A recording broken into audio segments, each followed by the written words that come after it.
Been a defining moment in this coverage, even for NDTV, where, like Bode has been pointing out over and over again, the story lies in rural Bengal, where women have traditionally voted for Mamata Banerjee. And what's stunning this time is how they've chosen to keep quiet. You ask them, they just smile, they walk away from cameras. Even my house help, who went back to Bengal, I asked her, who have you voted for? She smiled. She's always told me who she's voted for.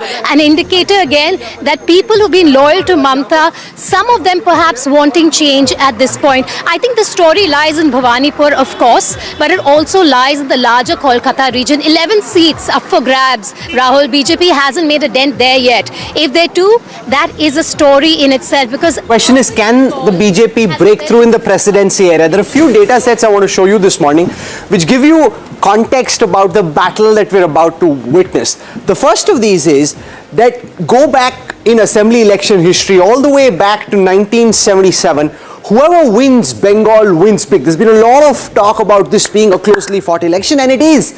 But that doesn't mean that the results will necessarily be tight. What you see here are the percentage of seats won by the winner and the runner-up. And you see that there is a massive gap. In 2021, the party that won, the Trinamool, had 73% of the total seats on offer.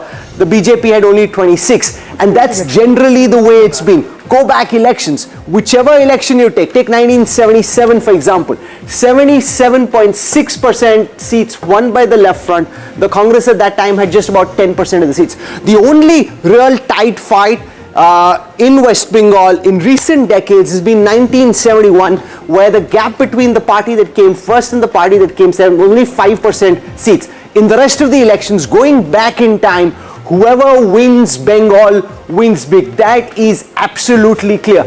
The other thing to look at is that 90% voting is not common. I went back in electoral history all the way back to 1951, and what this shows you is just how rare it is for voters to cast more than 90% of the votes. In the 50s and the 60s and the 70s, this never happened. It's only happened in the last few years after a massive cleanup of electoral rolls, and even then, going all the way back to 1951, there are only 7 elections, including 2 over here, West Bengal and Puducherry, but that apart, Nagaland and Tripura, where you've had more than 90% vote. There are 19 elections where you've had between 85 and 90% turnout. You've got 54 elections between 80 and 85%. The bulk of India's elections have been less than 70. That's 140 elections with less than 70% voter turnout. But just look, because what we're seeing is extremely rare, and that's the point I want to make with Jai Mrig, who joins us here, just how rare it is. And this is from 2014. Since 2014 to now, only 4 elections with more than 90% vote. So what we're seeing, Jai, in a historical context, going all the way back to 1951, is extremely rare. I think Partho Chattopadhyayর স্টাইলে এটা তো Mamata develop করেছে না এতদিন, সেটা eroded, মমতারটা eroded. More and more political parties, regional parties. They kept pushing up the turf. Let's go across to Shwapan Das Gupta. He joins us this morning. The typical Bengali Bhadralok. I caught up with him on the election trail. He was huffing, he was puffing, he was sweating out late at night, trying to campaign. He had a great time. He seemed to be having a lot of fun. Are you anxious? Are you nervous, Shwapan Da? Are you confident? How's the Josh this morning? If that is the case, then there's no question she will. Well, obviously, you know, when the results are just about to come in, there's a certain anxiety which is there. But I think overall, I think we are quietly confident that the campaign which we've run has been a good one. It's actually addressed many of the issues which the electorate wants to hear. We've addressed the problems of West Bengal, and I must compliment the Election Commission for conducting a very smooth poll. So overall, I think I remain quietly confident. Padmaja has a question for you. Padmaja. The verdict is going to come out. Sir, and Shapanda, this time you changed your seat. Do you think that perhaps you could have stuck to your earlier seat? It was a very close contest.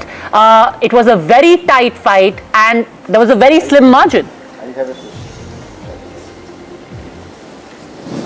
Well, I changed the, I'm contesting this time from an urban seat. I'm contesting this time from what is necessarily my home ground. You know, there's no such thing as a safe seat for the BJP in West Bengal. We've had to fight in everything, every respect. We've been growing as a political party, making new advances, getting new adherents, new voters, etc. So it's been a very challenging prospect, obviously. So I hope that the larger endeavor of the West Bengal BJP to capture new ground, to gain new adherents, I think that this is part of that endeavor. Shiv, Swapanda, there's obviously disproportionate interest in what happens in Bhabanipur for obvious reasons. What are you making of how important the result is there to the rest of the state? We've seen some tempers flaring up there as well, expectedly this morning. How important is Bhabanipur? See, Bhabanipur is my adjoining constituency, and naturally, what happens in this part of South Calcutta is going to be of it's of great interest nationally as well as in the state. Now, but overall, I think Bhabanipur has seen a lot of tense encounters between the two political parties, which has not been the case in Rajbihari. Let's hope, when a party like the BJP tries to make advances in something which the Trinamool Congress has believed to be its own fiefdom, and South Calcutta has been regarded as the Trinamool fiefdom for a very long time. So there's bound to be tensions which crop in. Mercifully, none of these have resulted in broken heads or in deaths as happened in the past, and I hope that this thing, yes, there'll be probably some heated words exchanged, but I hope it remains. Jayanto Ghoshal has a question for you. Jayanto, Shapanda, exchange of Shapanda, Jayanto bolchi, I have a question. Confident BJP circuit is telling us that Shapanda is going to be the next education minister, the confident BJP circuit. So are you ready to accept this assignment, because education is a very lamentable situation in West Bengal, I think. Well, thank you for flattering me with an appointment which hasn't been made as yet. In a government that hasn't won. Important thing at present is to win the Rajbihari seat, to win a majority for the party to win a majority, and then form a government. I hope, as they say in Hindi, "Tumhara muh mein ghee shakkar." But I think let's go one step at a time and let's proceed cautiously. I thought he'd say तुम्हारे मुंह में मिष्टी दोई और तुम्हारे मुंह में संदेश, not ghee shakkar. But I want to give viewers a context to the battle that Swapan Das Gupta and the others in West Bengal are fighting. Take a look at the visualization on your screen on the NDTV data file leaderboard. The BJP has 216 very weak seats in West Bengal. What that means is there are 216 seats out of a total 294 that the BJP has never won in the last 3 elections. There are 0 very strong seats which the party has won every election for the last 3 elections. 216 very weak seats. Compare and contrast this with the Trinamool. The moment you look at the same data for the Trinamool has 119 very strong seats which the party has won in every election for the last 3 elections. They have only 16 very weak seats which they haven't won in any of the last 3 elections. What this means essentially, Shwapanda, is that you're up against a monstrous challenge. This is not just a regular election. This is an effort to rewrite the electoral history and the electoral arithmetic of the entire state of West Bengal. Absolutely, you're absolutely right in saying that when I said earlier that there's no such thing as a safe seat in West Bengal, at least for the BJP, and I personally have decided to contest from what might be called the Trinamool's absolutely their ghar, or they've considered it their zamindari, and which is one of the reasons why we felt that you have to you have to attack the Trinamool right in their den. And South Calcutta happens to be the seat which Mamata Banerjee has and the Trinamool Congress has held ever since its inception. They've never conceded ground, even to the left. So it's a challenge. Yes, it's a monumental challenge. But what's the point in fighting an election if you don't take up a challenge? That's Including the seat that Shopanda was earlier in, that has been won back-to-back thrice by the Trinamool Congress, and this seat is even more difficult. I think in the last 21 years, the TMC has just held ground in Rashbihari. But I want to tell our viewers this. 2001 to 2021.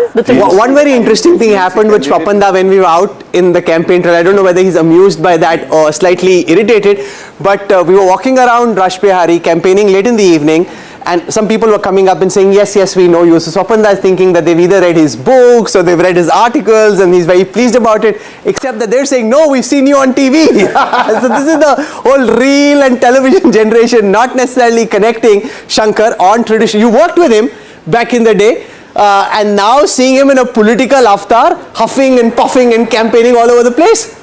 Hi, Sopan. What is the one thing that has surprised you through the campaign? Well, that's life. Shankar Iyer has a question for you. Swapan. People in this election. We lost the... No, did he say something? I couldn't hear him. Sorry, I missed. Okay, let me say that again, Swapan. I mean, you've done two campaigns.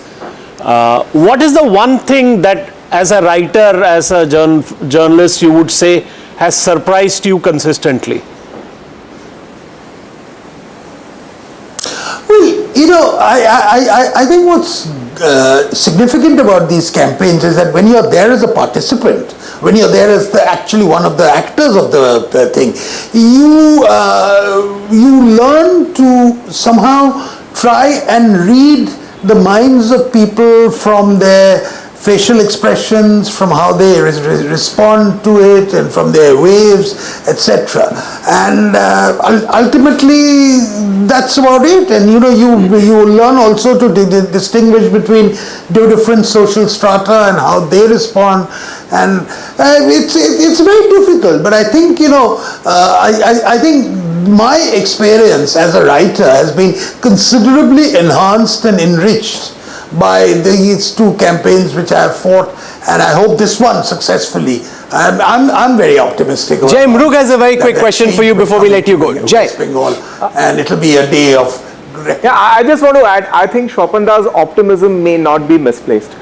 There are only 2 seats in the entire Calcutta region where in 2024 the leads became really narrow for the BJP. I mean, as a runner-up. In Shampukur and Rashbihari, the lead was less than 1% for the Trinamool in 2024. So I think that should be a source of optimism for him. From 17%, the lead just shrunk to 1% in Rashbihari.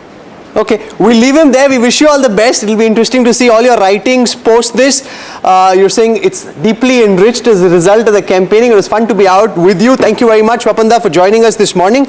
I want to go across now to Trinamool MP Kalyan Banerjee. He joins us this morning, senior advocate in the Supreme Court and also with the Calcutta High Court, one of the most prominent faces of the Trinamool in Delhi and in Kolkata. Kalyanda, welcome. Very few chief ministers have actually been able to win a 4th term. I have some data. It's the 15 years of anti-incumbency that proved lethal for the likes of Tarun Gogoi, for the likes of Sheila Dikshit in Delhi.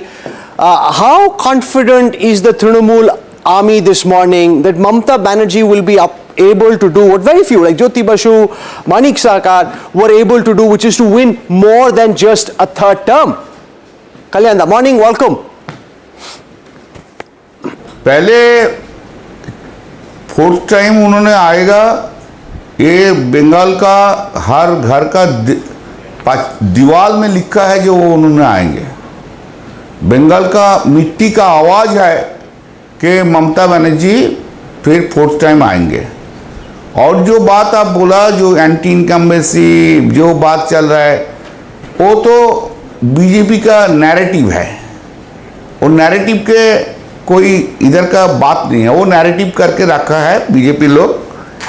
लेकिन 3 चीज, एक, पहले बंगाल का 5 बरस में जितना development हुआ, जितना स्कीम आया, वो स्कीम जो खास आदमी को लिए जो स्कीम है, वो स्कीम जो आया उनको डेवलपमेंट के लिए, उस स्कीम में हर आदमी खुश है। Second thing,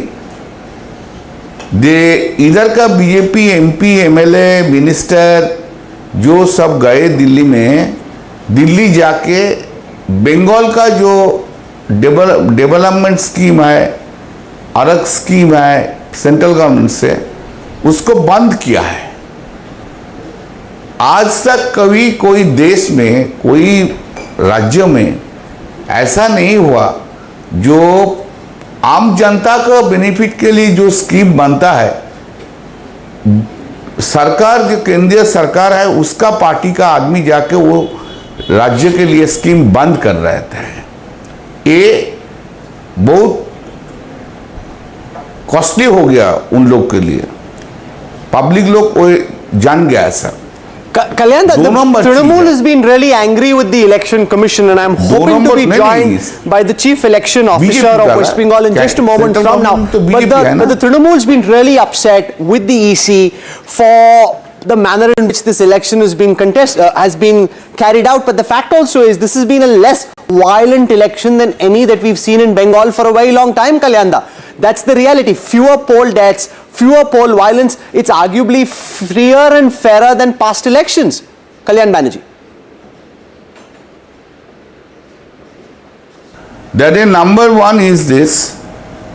This is what you are looking towards the outer side. That is not the picture in Bengal. First, the election commission has destroyed the right of voters nearly 93 lakhs.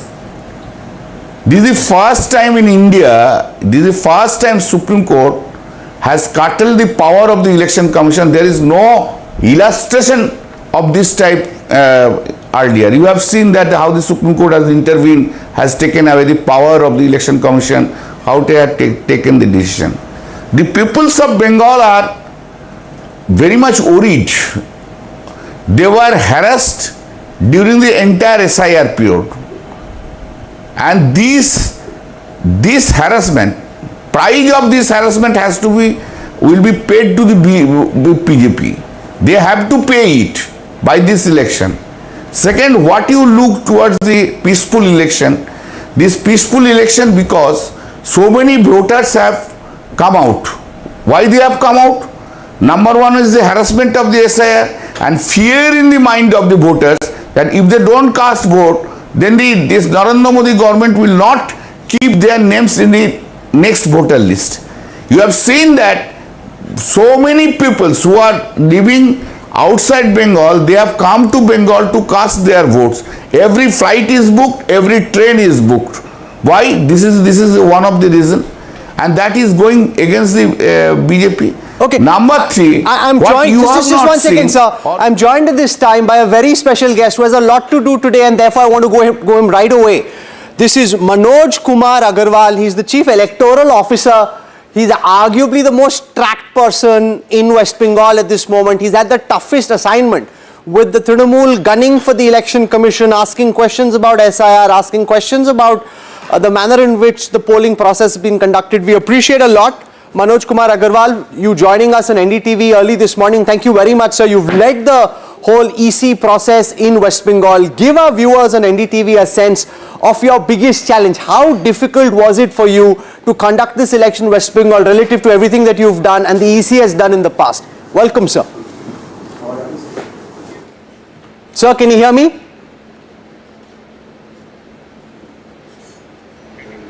Manojji? While we try and fix that, let me ask just one very quick question to Kalyan Banerjee before he heads out.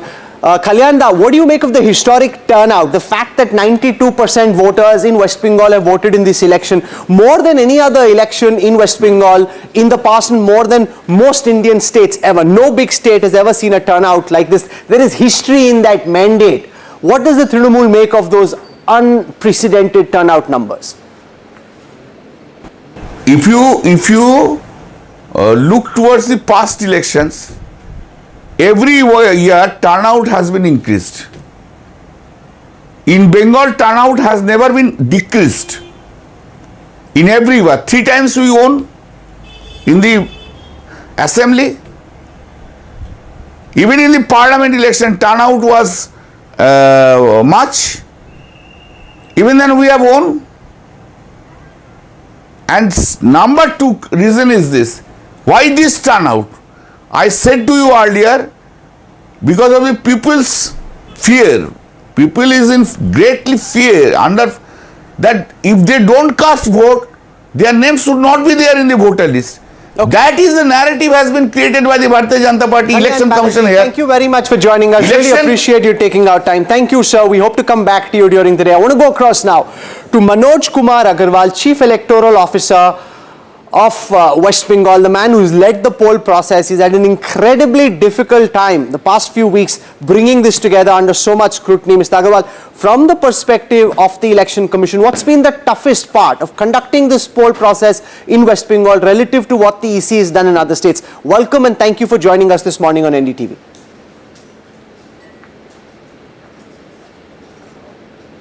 So the toughest part has been the SIR. After the SIR, about 90 lakh names were out, and a lot of narrative was there that some of them has been removed without any reason. So a lot of halla gulla was there in the entire state. But after lots of efforts from all the stakeholders, after lots of efforts by the district administration and us, the people finally understood that the names have gone because of that thing, valid reasons. And then the conduct of election itself, there's a high stream political involvement here in West Bengal, and it's highly competitive. Narratives keep on changing, people will keep on going to High Court, Supreme Court, and certain uncertainties creep on from time to time, which are normally not there in other states. And every day is a new fight, every day is a new thing, every day you get things which you can't anticipate, and you have to find out solutions. So this was the thing, but ultimately, with the support of all concerned, we were able to pull through. Shiv Arur has a question for you. Shiv. Sir, the flare-up that happened last night in Naupara has led many people to believe that there is an integrity issues. The Election Commission clarified that these were mocks, VVPAT slips that had come out. Complaints have been filed. Mamata Banerjee has asked people to continuously file complaints. How do you respond to that, sir, and those images that came last night? See, this is a very unfortunate incident, nothing to do with the integrity of the elections, because I took out the report from the DO, not 24 Parganas, who is in charge of Naupara Assembly seat. It falls within our district. She was saying that at the time of commissioning of the EVMs, there's a mock poll, and all the VVPATs which come out should have been shredded by the concerned employees. Rather, some of them took them out. I don't know what reason they wanted to that thing, sabotage the process, or they wanted to put ECI in a bad name. So they have taken out, and that has been dispersed yesterday. However, everything is trackable and everything is being investigated. But as of now, nothing is there regarding the poll, whether this has affected the poll. And we'll be able to find out the concerned officers and staff who did not follow the protocol, and we will be taking action as per rules and law. Uvira. Well, sir, the consistent allegations that's been made repeatedly in terms of the larger optics, and I'm not talking just in terms of actual substance on the ground, does it worry you as the man having conducted these elections that such allegations are made and the questions of integrity of the commission has been made by opposition parties? Does it worry you?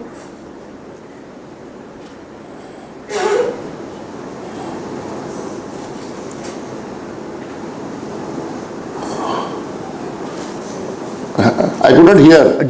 Do the allegations that's been made and constant questioning of the integrity of the commission and the process itself by opposition parties, does it worry you? No, it doesn't worry me at all. Let the allegations be there. Each and every allegation was answered with truth and integrity. Like even our circular for counting was challenged, none less in the High Court and Supreme Court. And the integrity of the circular withstood the judicial test, and many things have been tested, but ultimately nothing has come out, and we are always ready to answer everything in a transparent atmosphere with a constitutional body. nothing is left to chance, and we are also very cautious while dealing with anything because we also expect a challenge every day. But that doesn't affect us. In fact, that strengthens our systems down the line, and everybody is told that nobody can violate the rules and regulations, and we are very strict on the staff to see that everything is as per rules and regulations. Padmaja.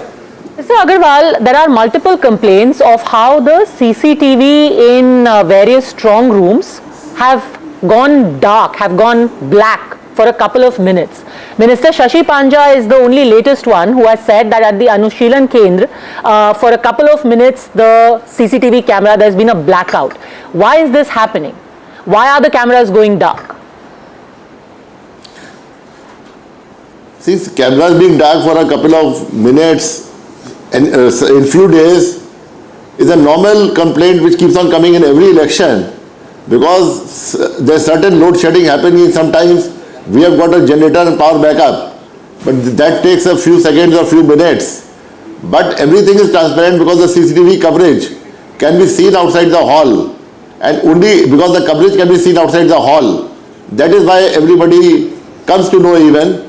There's a 3-tier security, and CAPF is there, the state police is there, executive magistrate is there. So there's never any scope of tampering of the strong rooms, which are the lock and key and seal of all the candidates. And there's a double lock and key, and beyond that, there's another gate which is locked. And multiple inspections have been carried out by the DO, RO. Even I have gone and seen so many strong rooms. The integrity of the strong rooms is very much intact, despite any narrative from any person. चलिए अग्रवाल साहब, आप जुड़े NDTV 24/7 पे, बहुत धन्यवाद। मैं आपको ले जाना चाहता हूँ एनडीटीवी इंडिया के स्टूडियोज में। अब मेरे कोलीग हैं, 5 मिनट हमारे साथ और रहिएगा। I realise very tough morning for you, 5 minute रहिएगा। सैयद सोहेल हम आपसे सवाल पूछने आते हैं। Syed, take it away. पहली बार बीजेपी बंगाल में आ रही है, ममता बनर्जी जीतती है तो इतिहास रचेगा कि 15 साल के बाद ममता बनर्जी की फिर वापसी हो रही है। दोनों लिहाज से ये जो नतीजे हैं ये सबसे खास होने वाले हैं और इतिहास लिखने वाले हैं। और इन नतीजों से पहले आपको बताऊं, चुनाव के दौरान जो कुछ हुआ वो सब आपके जहन में है, इसलिए भी बंगाल पर सबकी नजरें और निगाहें हैं। 17 मिनट 31 सेकेंड। और What I want to do right now is show you how in the past winning a 4th term has been incredibly rare in West Bengal. Take a look at the data coming up on your screen right now.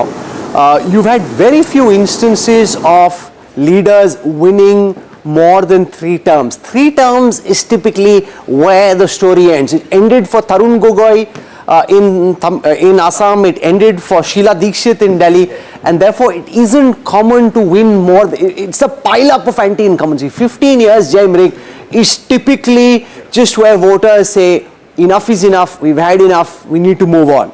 That's the way it's been in the past. In recent times, the only exception was the Biju Janata Dal, which went on for 24 years. So there it is on your screen now. Jyoti Basu in West Bengal won 5 terms, 77, 82, 87, 91, 96, 5 straight terms. CPIM and the CPM continued with Buddhadev Bhattacharya till 2011. And then Pawan Kumar Chamling in Sikkim, 5 terms again, 94, 99, 2004, 2009, 2014, 5 terms for Chamling, 5 terms also for Naveen Patnaik, who's hoping to become the longest serving chief minister. It didn't happen.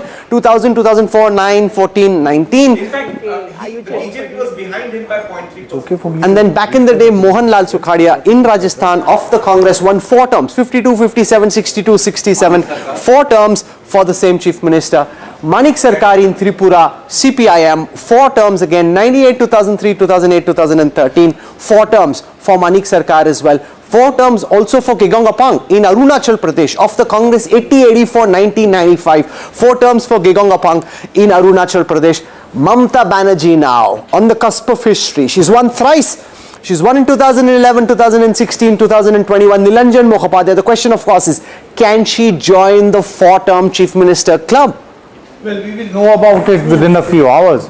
But what we have seen actually through the entire campaign period is a keen election which has not been there in the past. You know, it has appeared that the BJP has actually been able to correct the mistakes which it made in 2021 and come to the people with a new set of issues. It has been able to forge a clear, polarization on the lines of religious identity, something which West Bengal avoided doing all these years, and it has been evident. We have seen very clear voices from the BJP saying that Hindus are united behind us. Suvendu Adhikari, just on the day of the polling, went around saying, making it very clear that the party was primarily interested in consolidating the Hindu vote behind it, and that it felt would actually ensure that it goes past the 15 finishing minutes line. to go before the numbers start pouring in, like a T20 match, in the way that Boria is quite used to. They'll come in thick, they'll come in fast. So what I want to do is I want to invite the NDTV chai stop this morning. We've got the flavors of India from across the country. There's food from Assam, from West Bengal, from Kerala, from Tamil Nadu, from Puducherry. Veera Raghav, if you're done with the selfie, can you join us here? Shivarur, come on over. This is the most exciting part of this morning for me. It cannot be the most exciting part. Veera, I thought the numbers, the live numbers. Let the numbers come. Till the numbers come, this is the most exciting. Till the numbers come. Yeah, okay. Huh? Only for Veera, it's the most exciting part.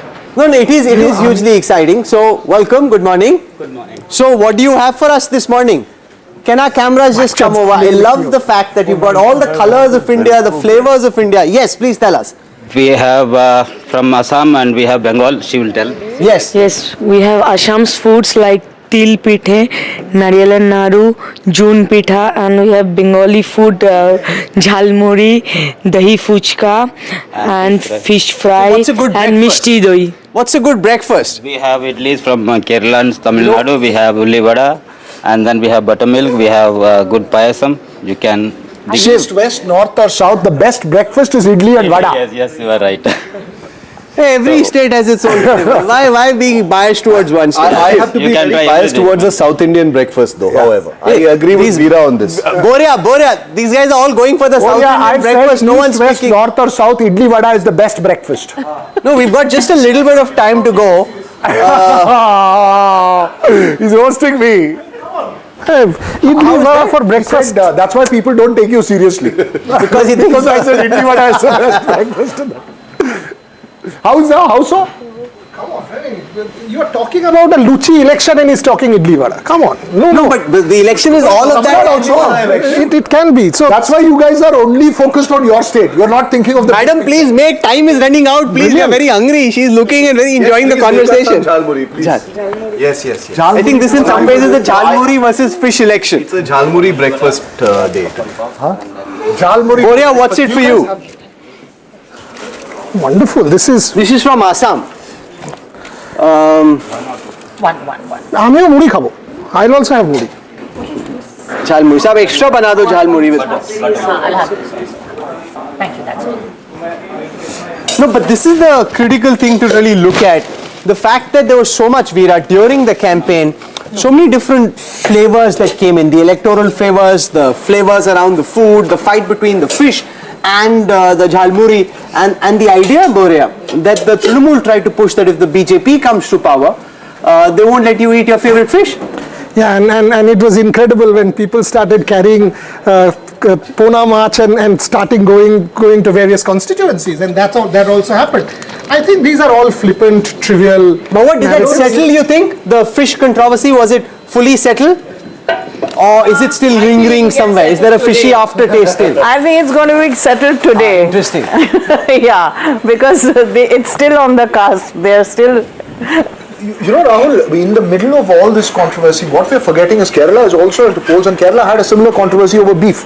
I mean, you had a beef festival that went on there as well at that time. I think, as we mentioned earlier, this is largely what needs to be settled, and I think the bigger thing that will be settled in these elections and the results will be this battle between this regional, at least as far as Bengal I'm concerned, is this battle between this regional identity which has sort of been the driving narrative for the opposition. The force for the opposition nationally has come from these parties, whether it's the DMK or the TMC. It's a Bengal identity versus the Hindutva. I think regional identity versus the Hindutva identity. Kishalai? It's Bengal. From the lens of Assam, we spent so much time about Tamil Nadu and West Bengal. From the lens of Assam, Himanta Biswa Sharma potentially emerging larger than life, even more so than he already is, if he can lead the BJP to a solo majority? Well, you know, the grapevine says that, you know, the BJP is fighting BJP out there and Himanta is not on very firm ground in terms of his, you know, reputation within the party. I mean, he has been, he has caused certain amount of embarrassment for the party. That's what the grapevine He's says. also extremely formidable. He is formidable, but he has weakened the opposition. But Rahul, if Himanta hadn't switched parties to the BJP wouldn't have been able to enter Assam. Assam is actually still with the Congress in that sense, because if Tarun Gogoi hadn't brought Gaurav into politics, if Rahul Gandhi had spoken to that's a lot Himanta, of ifs and buts. The reality is but that not just are they winning, but they're winning big, and the Congress, in fact, is the one that's having to struggle to catch up. Yeah, but again, the last moment of Pradyut Bordoloi switching over to the BJP. I mean, these are again, in the realm of speculation. He is going to win. That's a certain. But whether he will be able to retain his dominance in the party with the high command, that's something that people are speculating. I don't know. Talking about Assam, interesting point also of how food reflects your local culture and habits. So when we were in Assam, one gentleman told me how this came about, and there was this other very nice Assamese breakfast I had, which was basically rice gruel and a little bit of mustard oil and onion on top. Why? Because you need something which is high on carbs. It is had by people before they go out into the fields. You're also eating idli. Yeah, see, I think when idli comes into the picture, everything else is... Idli is just convenient, but then what they do is they pick up the pita and they take it to the fields. beating you guys thumbs down. You've got a lot of sugar, a lot of carbs. Sticking to what he wants. Everybody else has gone with idli. Everyone is very... You're losing the food sweets. Yeah, I think some beetroot color they've put in this. Saffron perhaps, but I think they've got it. What is that called? There's a lot of curiosity about foods from everywhere. Pita. This is pita. Yeah, pilor pita. So I think this is basically rice, right? Rice flour, and you've got a little bit of coconut and jaggery inside. And what's Bengal's favorite food? In Bengal, if you have this in sweet, in mishti, this is the patishapta.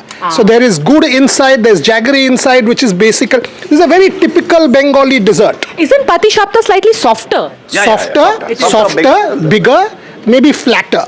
But the question on fish... Now you can't fool me on patishapta and pita. Yes, of course. So the question on fish, again, see, fish is very interesting. I don't think fish defines Bengal. Like me, I don't eat fish at all, except prawns, which is non bagan. I don't eat any other kind of fish, and that is also defining in certain parts. So can that narrative be defined? So I think there is no unified Bengal in today's election. There are multiple different fractures, and will the fractures come together for one political party will define this. Jantada, what's Mamata's favorite food? Moody. Ab to PM kha raha hai moody. He's kind of usurped it in an electoral context. You eat, I will hold the mic. Jantada's also eating idli, boss. What's going on? I'm telling you, Boria. No, but actually, contrary to Boria, idli has become a pan-Indian. Luchi, you are saying luchi, but luchi is very difficult to quick. I mean, the ready-made moody. No. Luchi is Bengali. But in every city you will find dosa idli. What Boria did 5 minutes. was like before the match began between KKR and CSK, he spoke about KKR and said, CSK, you guys don't idli. Now we've proven that idli is the winner here. CSK has won Boria. Last hope. What are you going to pick? If you pick idli, then Boria has really voted out. He's lost the election. Color and the... Please. Read nothing into it. Read nothing into it. Shankar Iyer is... You want the mic or do you want for me. No. I must tell our viewers that Kanchanda has decided that till the BJP wins in West Bengal, he's not going to eat anything sweet. So no sandesh, no mishti doi till the time the BJP wins. He's decided, no way, man. I wish.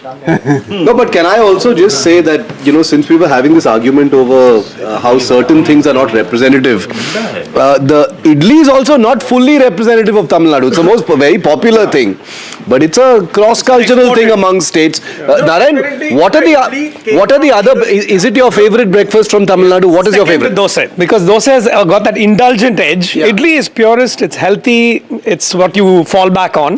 Yeah. The dosa is still the most famous. Exported across states, so now they belong to the country. Yeah. When it comes to Karnataka, the sambar will tell you whether the idli is from Tamil Nadu, Karnataka or Kerala. Also the chutney. No, chutneys are different in Karnataka. I know this chutney has a little more of less of coconut, more of that pottukadla as we call it. Pottukadla, I don't know what pottukadla is called in. It's the roasted gram. So this chutney has more of it. Some chutneys will have more of the coconut as well. So just out of curiosity, of course, in the north also we have a lot of idli and dosa now. But what are the other breakfast items? Because some of the Pongal, vade. sorry. The north eats more idli. Yeah, 100%. It is just so convenient, light. But I was just wondering, what else is there in a South Indian breakfast? There is pongal, there is pesaret, there is vade, there is upma, there is puri. Okay, done. For the next round then. For the next combinations, basically you will have pongal and vada, and then upma and chutney, and then dosas, different dosas, and there are twin dosas, set dosas. What's twin dosa? You know, two two dosas small, in one plate, two two small dosas. But in why one. can't it just be one dosa? Why does it have to be twins? They were made together. Made together. They came out of the tawa together, so they're twins. Why? Why can't it just be one large We dosa? call it twins. Identical. And you can now stuff it with anything. So there's paneer, there's egg, there's even Nutella. Everything Of pairs course. with dosa. It's like what we have. Shezwan dosa. That's my favorite. This is what BJP hasn't been able to understand. The food. You can't go to, I mean, this is what, if Mamata is going to increase her, whatever, it's on food and the outsider thing. That, they will take your right to have fish and meat. Gone. There is no Bengali, on this planet is going to give up the fish and, machir bhat and mangshu. I think Kanchan Da is going to militate against that idea because that BJP hasn't been able to understand the sensitivities of food in various parts of the country, and which is why the moment you start raising these bogies. That's a lot of hogwash. But Kanchan had also, Padmaja, remember, Kanchan had also enlightened us a few days ago about how Jalmuri, which had become such a big deal in Bengal in this election, is from outside. Yes. That's a fabulous story. He told us about that. It's an absurd proposition that the BJP will come and issue a diktat that no more fish, no more mutton, no more eggs. Why? I mean, where has it done that? So this whole concoction, in Bengali there's a saying, in Bangla we say, juju dekhano. You show a juju, Juju means, how do you explain juju? Ghost. Fear of the unknown. A bogeyman. So, this is like juju dekhano. And I'm sorry to say, if Bengalis actually fell for that lie of hers, a very brazen lie, I must say, then it doesn't speak very highly of the evolution of the Bengali intelligence over the last 15 years. No, but Kanchan, some Bihar leaders said something after. No, said what? Said what? Vijay Sinha said. No, said what? What was his exact statement? Vijay Sinha said that if we come to power, we are going to do away with non-vegetarian food. But to be fair, soon after, Shamik Bhattacharya came out and said, I am a Bengali, I am the state president, nobody can stop or will stop. Has non-vegetarian food stopped in Bihar? Rahul? No, it hasn't. I'm just saying. And this wasn't what he said. He said that we will have more sanitary conditions for the sale of this meat and mutton. Which is fine, I think. We've heard of Hindi imposition. I hear there's a different kind of imposition that's happening now. That's right. I'm going to do Veera with Boria apparently. I'm going to do idli imposition on Boria. Please, Boria, please have the idli with chutney. You can replace your jalmuri. No, we want Radha Ball. In Bengal, we call it, amra otithi parayan. So here, I'm being gracious because Otithi Parayan, he's a friend of mine, he's given it to me. I can have any. We will welcome. You lost out, Boria. You can't be a sore loser. No. On breakfast, you lost out. See, even Kishloi I'm went. gonna take the Jalmudi. Kishloi taking also went everything to away the now. idli. The beauty of Bengalis and Tamilians is that we take the Jalmudi, we give the idli. We're confluence of cultures. What There do you go. There you go. He's taken the Jhalmuri. Now he will try the Mishti Doi. I saw Rahul Devat quickly finish 2. Yeah. Quickly finish 2. God knows when we'll get to eat any further. Thanks, Boria, for spilling it out to everyone. Exactly. But there's also. I was waiting to see, can I get one? Yeah. Can I get one? And he goes there, finishes No, but 2. which one? What do you want, Boria? I'm sure there's more. Mishti Doi is Boria gone. done. अरे खिलाओ भाई उसको खिलाओ. अरे बोरिया को मिष्टी दही खिलाओ. Yeah, he's worried that it's running out. No, this is for Boria. This is for Boria. He's getting really hassled. It's running out. He's counting how much others are eating. नीचे वाला plate दे दो. Bengali dish out here. हो जाएगा. Bengali dish क्या है? Except for Mishti Doi, there is nothing. No, I mean, there's Bengal, nothing. fish cutlet. Fish cutlet না fry. Fish fry হবে যদি বেঙ্গলি হতে হয়. মানে ফুচকা ঝালমুড়ি ওকে কিন্তু যন্ত্র বেঙ্গলি সেরকম কিছু নেই. So let the food truck now roll out because counting is about to start. This is where I hope you manage to get Boria, your Mishti Doi. drink as well because this is what it comes down to. The UDF eyeing a comeback in Kerala as many of the exit polls seem to suggest. Himanta Biswa Sarma hoping to lead the BJP to a solo majority in Assam and in Tamil Nadu. A political blockbuster unfolds. This is NDTV's live and continuing coverage of Battleground 26 counting day. About to start, the numbers will come in, they'll come in thick and fast in moments from now and you'll be able to see all the numbers on your screen and most importantly on the NDTV leaderboard. I want to give our viewers a quick sense of what to expect, what we'll be able to track over and beyond what you may have seen so that you have a sense of what to expect is the SIR impact. This is something I'm really kicked about because what we can tell you on a real-time basis is how many seats are such where the number of deletions done by the SIR is greater than the margin of victory. So on how many seats, and I want you to listen very carefully as we explain what you'll see on your screen once the numbers start coming in, how many seats are such where the number of votes deleted by the SIR are greater than the margin of victory at that moment. So how many seats will come here, who's winning those seats will come here. You will be able to track whether SIR was a game changer in real time. What you will also see is on seats where SIR deletion was less than 5,000, who's winning those seats. On seats where SIR deletion was greater than 25,000, who's winning those seats. SIR deletion being tracked here on NDTV in real time. In a state like Tamil Nadu, we'll be able to decode the Vijay impact in real time, Veera. This is interesting.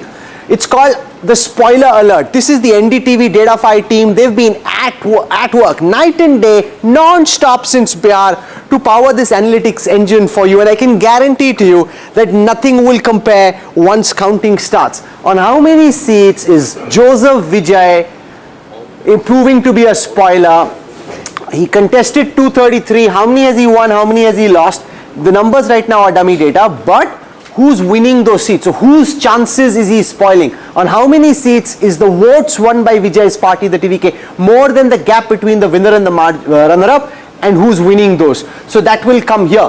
Veera, very, very interesting to look at the Vijay impact in the Tamil Nadu elections. And this is a fascinating idea which I saw yesterday, and I think I was told that you were the brainchild for this one. No, it's a fascinating idea because this will show, because it's not going to be ultimately about the seats, and I think this should become 234 because 2 seats Vijay is contesting, Trichy East and Perambur. That's why this is 233. It has to be 234 seats that he's contesting. No, they could not get one person to file his nomination papers. They're backing one independent. 233. Yeah. Okay, so the other thing that I'm really pumped about, for example, the Humayun Kabir impact. Now, in the seats that he's contested, in how many seats did Humayun Kabir's candidates from the AJUP prove to be a spoiler? And who's winning those seats? All this will power up in real time. Yes. The factor here with Humayun Kabir is that initially he fielded 143, but a lot of them, according to his own claim, subsequently were asked to step down by the Trinamool Congress. So this Humayun Kabir factor is also a little bit going to be dicey today because he himself is unable to really give in numbers how many of his candidates eventually went and fought the election, also quite low on funds, barring Humayun Kabir himself contesting on 2 different seats there. You know, what you will see on the strength scanner, you've got over here as the denominator, data for how many seats the BJP is strong in, the Trinamool is. What you will see in real time is how many very weak seats is the Trinamool winning, or how many very strong seats is the Trinamool losing. So that again would provide very, very sharp and interesting insights. Jai Mrig, it's really fascinating how the DataFi dashboard really brings together the kinds of insights which researchers would have taken several days and weeks to actually put together. Absolutely. The power of visualization along with an analytic insight actually brings a story in 5 seconds. So you actually don't need to go through reams of data. You don't need to listen to lots of people. Watch our DataFi dashboard and several stories will unfold before you in seconds. Oh, that is absolutely important. The other couple of things to look out for example, is the direct fight. What you'll see in direct fight is how many seats are such where the contest is between two parties and who's winning on those. So where are they 1 and 2 and who's winning on those. So that again is something that you'll see on direct fight. What you'll see on turnout I think is important. This is the turnout graphic. What you'll see on the turnout graphic once the numbers start coming in is in seats where the turnout was more than 90%, in seats where the turnout was more than 90%, who's winning on those seats? In the turnout where the turnout is less than 85%, who's winning there? So is there a correlation between intensity of turnout and the electoral outcome? That's something you'll be able to track and we'll immediately let you know if those seats are actually the flipping seats. So this again is past electoral data which shows that in a state like Tamil Nadu as well, the percentage of vote, Narayan Lakshman has really jumped up from 72.7 to 84.7. So across states, Narayan Lakshman, a big jump in voter turnout in this election which hasn't been seen in the past. Rahul, I think this is the youth effect, this is the Vijay effect, but this is also the effect of long-term Dravidian politics which is trying to bring people to their feet, trying to emote and provoke and engage based on issues, based on performance, and just based on the fact that this state needs voters to speak their minds. I think the era of leaders preaching one way sort of, mechanism to the populace is gone. I'd have a question for you. Let me just take historic peaks of turnout in Tamil Nadu.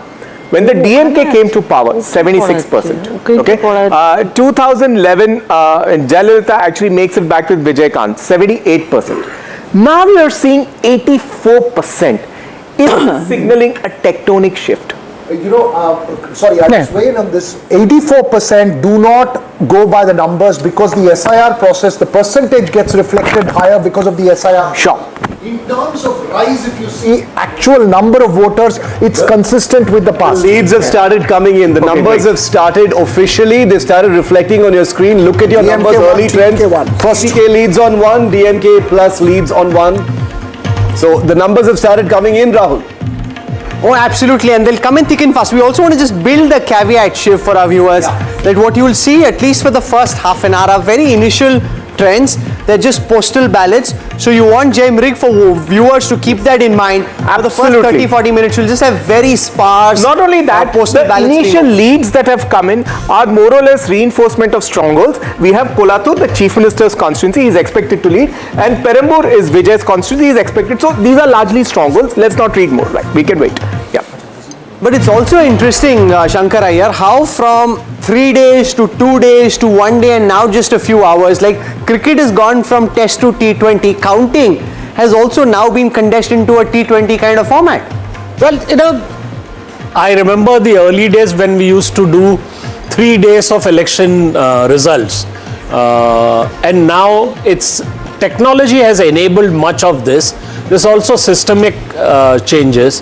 I think what needs to happen now is that we don't wait for a month after elections or three weeks after elections for the counting to happen. I think that that should change. I mean, I think Tamil. we've got a lead coming in from West Bengal as well, where one lead for Mamata Banerjee's TMC. Kochi in North Bengal, and it was held by Kochi, BJP for context, in is where 21. you had Yeah. violence in 2021. Absolutely. There was shooting by the Central Paramilitary Forces, in which deaths had also taken place. Right. JB Mathur joins us, Member of Parliament to the Rajya Sabha from the Congress Party, from the state of Kerala, head of the All India Mahila Congress's Kerala branch. Thank you very much, JB Mathur, for joining us.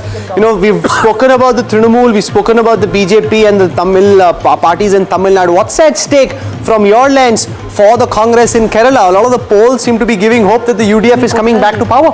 NDTV. Oh. It's already started that I'm getting in the party headquarters in Trivandrum, and the claps you can hear is for the claps for Congress and the UDF. We are in high expectation. We are very confident it's going to be a Congress chief minister and Congress-led UDF government in Kerala. All factors are positive for us. It's only a matter of moments now, Rahul, for the real facts and real It's really good that you're excited, but when you are, it reminds me of Haryana in terms of what went wrong. I just suggest holding off on the celebrations for a while. Celebrate once you win. JB Mathur, celebrate once you win. Just wait to win before by any chance you end up in a Haryana-like situation again. No, go on, JB. That is real drama. 2 for the UDF, 1 for the LDF. JB? It's not just about celebrations. This is naturally happening. For 10 years, we have been in opposition. So when the buzz of the people of Kerala and the Congress party is such that we want this victory, so that is why it is not a set celebration, but we are already in the celebration mood. And LDF has to pay its price for the kind of corruption and ignoring the welfare of the people this 10 years. They have ignored people of Kerala. Health sector has failed, education sector has failed. So that is why people have chosen that is going to be. Padmaja has a question for you. Padmaja. Which, among the many issues that you raised, of course, there is anti-incumbency, but do you think ultimately it was your charge that the CPM is acting as a B team of the BJP, that both of them are hand in glove, that the CPM has turned communal? Do you think that is what could have worked the best for you if these leads, or as you project, you seem to be doing well in the exit polls as well? That is very clear during local body elections also, and we are expecting that they'll be hand in glove with this kind of with CPM, BJP. We are expecting that, but the anti-incumbency factor will be so against them. CPM is so high that we are positive. We believe that we will be able to overcome the even if they are together, this kind of adjustment we will be able to come is what we are expecting. So as far as BJP is concerned, they are not concerned about LDF coming to power again, but they want their dream of Congress Mukt Bharat. So that is why they are encouraging CPM. But at the end of it, we are very sure that all that people of Kerala realizes, and it's we will overcome that bonding. Javi, just stay with me for a second. Vijay is leading from Perambur in early trends that are coming in right now. So that's the latest. You can see it flashing on your screen. We'll go to Perambur in just a moment. Javi, one quick question to you. It seems that the only heartening news for the Congress, we don't know what's happening just yet, is coming from Kerala. There's not very much good news for the party anywhere else, and even in Kerala, some of the polls are, saying that it's neck and neck. This is the election that the Congress must win at all costs, and even there, people are saying it might be a tight fight. Not much good news for the Congress. The beginning will be from this down south Kerala for the 2029. So we are positive about Kerala that Congress and UDF is definitely going to win. We are keeping the fingers crossed definitely. But still we are hoping that we are positive that it's going to be a Congress victory, UDF victory, which will be the beginning, a kickstart for 2029 to set the mood for the country. Jayamrug has an update from Kerala. Yeah. interesting. Out of the 9 leads, 7 are for the UDF. The BJP, Sobha Surendran has taken a lead in Palakkad, and the CPM, Dharmadam is the only lead as of now. All the rest 7 leads are for the UDF. This is only the tip of the iceberg. Now we are only counting the postal ballot. But even postal ballot, we are sure it's positive. Now it's only a matter of time to get the picture clear. And we are sharing our happiness. We are sharing our expectation that we will come with flying colors. Flying colors is what numbers, JB? Namaskaram. Would you expect, because some polls are suggesting 70-71, much like the 2011 kind of verdict, which was the last time the UDF won. Do you believe that the margin is going to be very close, or do you believe that there's going to be a comfortable margin for the UDF? We have our sources, our feedback, our statistics, everything is that we'll have a comfortable majority for Congress and UDF. So we will wait. Anyway, now that it is on, let us see how it's going to be. But we are sure that it's going to be a very positive for Congress. It will not be neck to neck. It will be positive and comfortable. I'm expecting around 85 for UDF. Speaking of celebrations, we are getting to know that at the BJP headquarters in Delhi, you've got not just jalebis but also Bengali sweets that have been brought in. So we are not the only ones who are doing our chai stop here. Even at the BJP office, some mishti has been brought in. But it's always wisest and smartest to wait till 11-12 for the trends to settle before you open up any of the Sandesh boxes. Veer Sangvi joins us this morning. Veer, welcome, good morning, and thank you for being here. Your sense of what's at stake this morning for the states which are election bound and also for India's national politics? Well, Assam, I think there's a lot at stake, but I think the verdict is decided. In Tamil Nadu, the whole Vijay factor is the interesting one. We could be seeing a structural change. In Kerala, if the Congress loses, it's in deep trouble. I don't think it'll lose so far. Why are you so despondent about the Congress this morning? It's just early in the morning and I'm sleepy. I'm not despondent. And in West Bengal, if the BJP wins, it's an enormous breakthrough, very significant for Indian politics. Yeah. Just a very brief bit of update. One news from Trinamool East, Vijay. Is trailing. Trichy East, Vijay is trailing. Perambur, he's leading. And since Jaimurg mentioned Palakkad, and that's a fascinating contest. Shobha Surendran, Ramesh Pishareddy of the Congress versus SMR Razak, who's a biryani, biryani king of Palakkad. He's a Razak biryani. It's a he's a biryani king. It's a fantastic contest there in Palakkad as well. Absolutely. So the BJP currently of the 9 leads in Kerala, the UDF has taken leads in 7. The LDF is leading in Dharmadam. For the BJP, Palakkad would be a maiden entry. Last time E. Sridharan, the Metro man, actually lost Palakkad on the BJP ticket. If Shobha Surendran takes a lead, it's a Palakkad is one seat where the BJP has consistently come second, but has not been able to get past the Rubicon ever. There's a sense, because this time, Rahul Mamkutatil had to be replaced by Ramesh Pishareddy by the Congress after the sexual assault allegations. This is Veera, I have a small question on Palakkad for you. They said that the BJP actually worked out a secret arrangement with the LDF to have the biryani king a Muslim candidate. Is it really true? Look, the allegation is that to cut the minority vote, but let's not forget that Shobha Surendran was moved out. It's not her seat.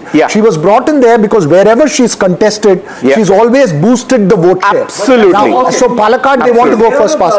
Kerala for just a moment, because we want to go to Chennai as well, where in Perambur, on the outskirts of Chennai, Vijay is leading and Vasudha is live with us from Chennai. Vasudha, very, very early moments just yet, and as we saw reflected here in the newsroom as well, I think the trauma and what happened in 2024 in Haryana is making everyone hold their breath for at least a few hours before getting emotional one way or the other about any numbers. But what's happening right now? Early trends, Vijay has taken the lead in Perambur as expected.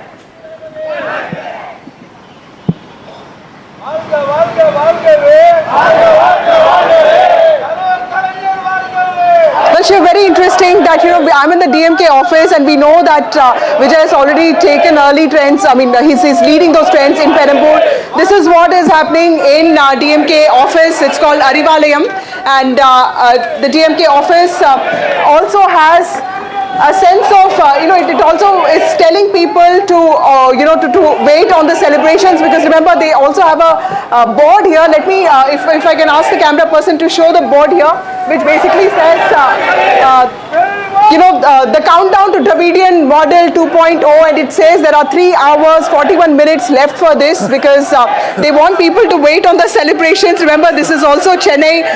It's the bastion of DMK, 16 seats, all won by the DMK in 2021. But this time the urban voter, often called indifferent and disengaged, is back in focus. Vijay is leading in Perambur. The early trends have shown that. A lot of people have told us to be very careful, because mostly the urban boxes could be opened first. Till when do you think, Sam, all of us need to wait to understand whether the city or the state has voted for? I think at least for an hour, because Chennai is traditionally known to be a DMK stronghold. And Vijay exactly tries to tap onto this, because he has a huge urban fans, urban followers, and if Vijay has to win, it ought to be first from urban centers. So compared to his other seat, Trichy, his prospect and his party's prospects are in Chennai, capital Chennai, and he is specifically targeting the heart of DMK, because he has fielded all his party heavyweights, including Bussiana and the other Varjuna, all to contest from Chennai. It will be interesting, a fascinating battle. Maybe an hour. It's not just Vijay. Idea who's actually leading or trending. The DMK office in a few minutes. MK Stalin's also leading, so there can be a little cheer at the DMK office at the moment. And in terms of the seats that are coming, reporting at least at the moment, seems like the DMK has it. And obviously all this is subject to change. But it's interesting that they have put the timeline for noon, because going by that countdown, they are saying that the DMK model is going to come into force at around noon. That is what the DMK say. I want to quickly bring in Brijesh Kalappa of the Congress as well. Congress's Brijesh Kalappa here with us. Mr. Kalappa, what hopes from today for big states, Assam, Tamil Nadu, Kerala and West Bengal? First, tell us your assessment of West Bengal. Where do you think the Congress stands there? The Congress party has, in West Bengal, over the years, not been performing so well, and we hope that this time our performance will be far better. But certainly, as far as Tamil Nadu is concerned, we are with the DMK, and Puducherry is concerned, there are some hopes there. And as far as Kerala is concerned, definitely, I think, because I was also in Kerala for a bit and for about a month or so. And therefore, I feel that in Kerala, we'll definitely be able to form a government with the UDF. And as far as Assam is concerned, certainly our performance is going to be much better. Much better than the last time. Brijesh, are you hoping for a clear verdict in Tamil Nadu, or are you hoping that the Congress may have a scent or chance at a coalition in Tamil Nadu at the end of the day? Be honest. No, I'll be honest. I think as far as the Congress party is concerned, we are with the DMK and we will remain with the DMK, right? If the situation then demands something else, it's a different matter. That's a decision the top leadership has to take. But as on today, we are definitely with the DMK. Brijesh, a bit of a personal question, but in the larger context of the Congress, you did make a departure from the party.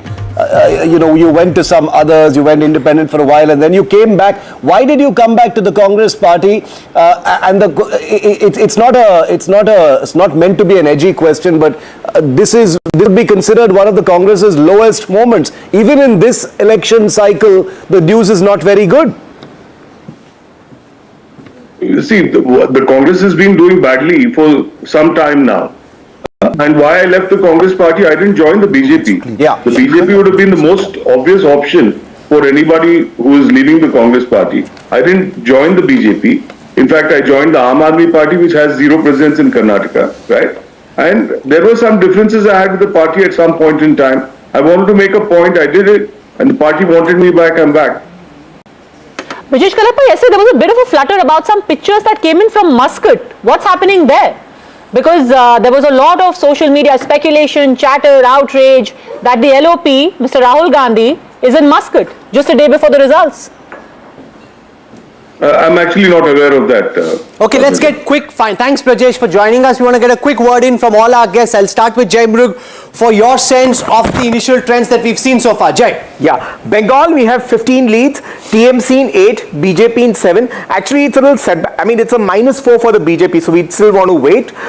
In Kerala, we have about, Kerala, we have 9 leads, 7 to the UDF, 1 to the LDF, 1 to the BJP. Tamil Nadu is becoming very interesting. Of all the leads that we have in Tamil Nadu, only 2 places the ADMK is leading, 1 the TVK, the rest of the leads are with the DMK. Kishore, so far in the leads that we've seen from Assam, the BJP seems to be running away with the elections, just in the very initial lead so far. Yes, Rahul, I mean, that was like a given, but I'd be interested in seeing what the margin of the victory is for many of the seats, because, like I said, that BJP is fighting the BJP out there.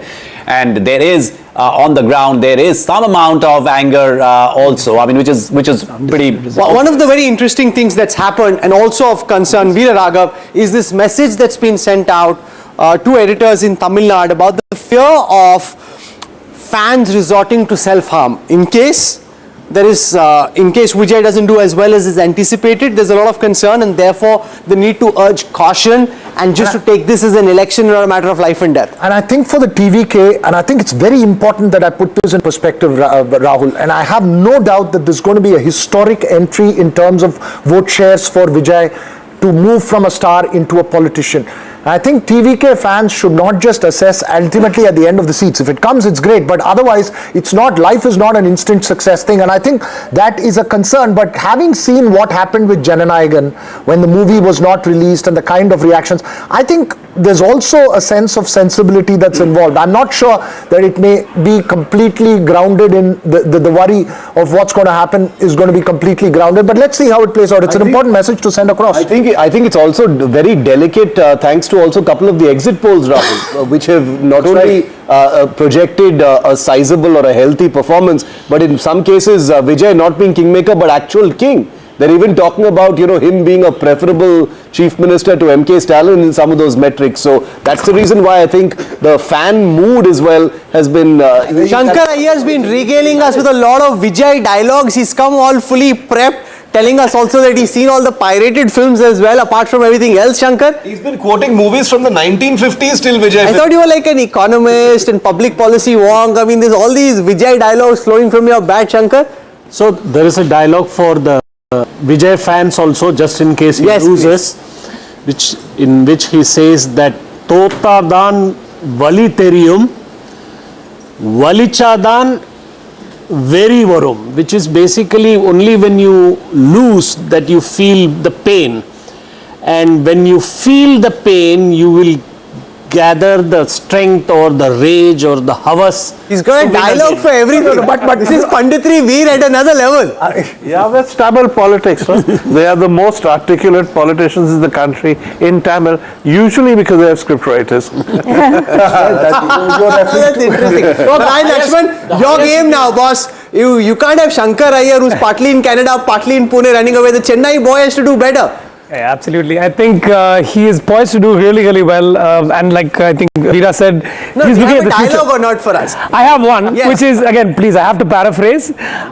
He says in one of his movies, I think it's Jilla, he says, instead of having faith in the small blade, have faith in yourself. With the kind of emotions that Shankar... Chinna blade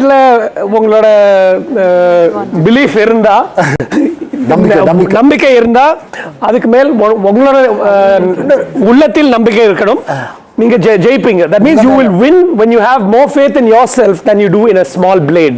Small blade could be the power of cinema, but it could also be the power of democracy. So this is for Vijay. But most important is that Vijay is less about dialogues, more about hook, dance steps and moves.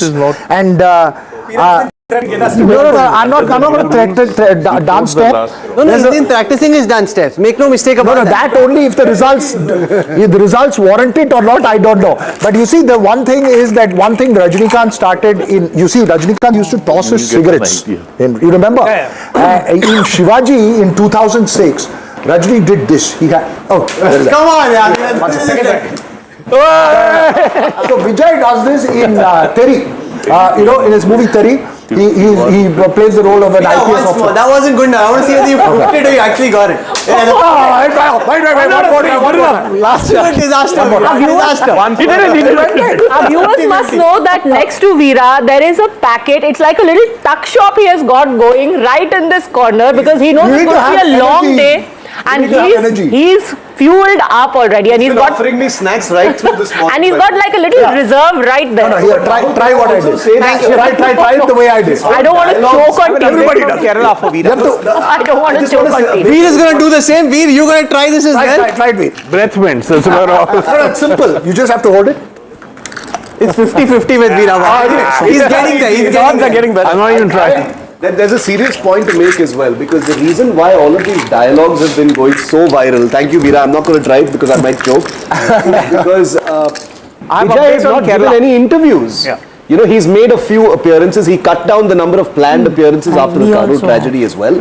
No interviews, no media appearances. He met Rahul Meena, briefly in January this year. But in the absence of that, the frenzy on social media for the things he's said, the dialogues in his movies, they've gone to a fever pitch. But let me just add, Shiv, that there is a subtlety to it as well. So, for example, one viral line was he's reached out to children to talk to their parents and convert them by talking about, just like you ask for Kinder Joy chocolate, ask your parents to vote for Vijay uncle. Okay, I think give him one chance. Veera, we've got a few more leads. I think Jay wants to come in with a few leads that we've got now in specific We areas. have two very interesting leads. Aluva.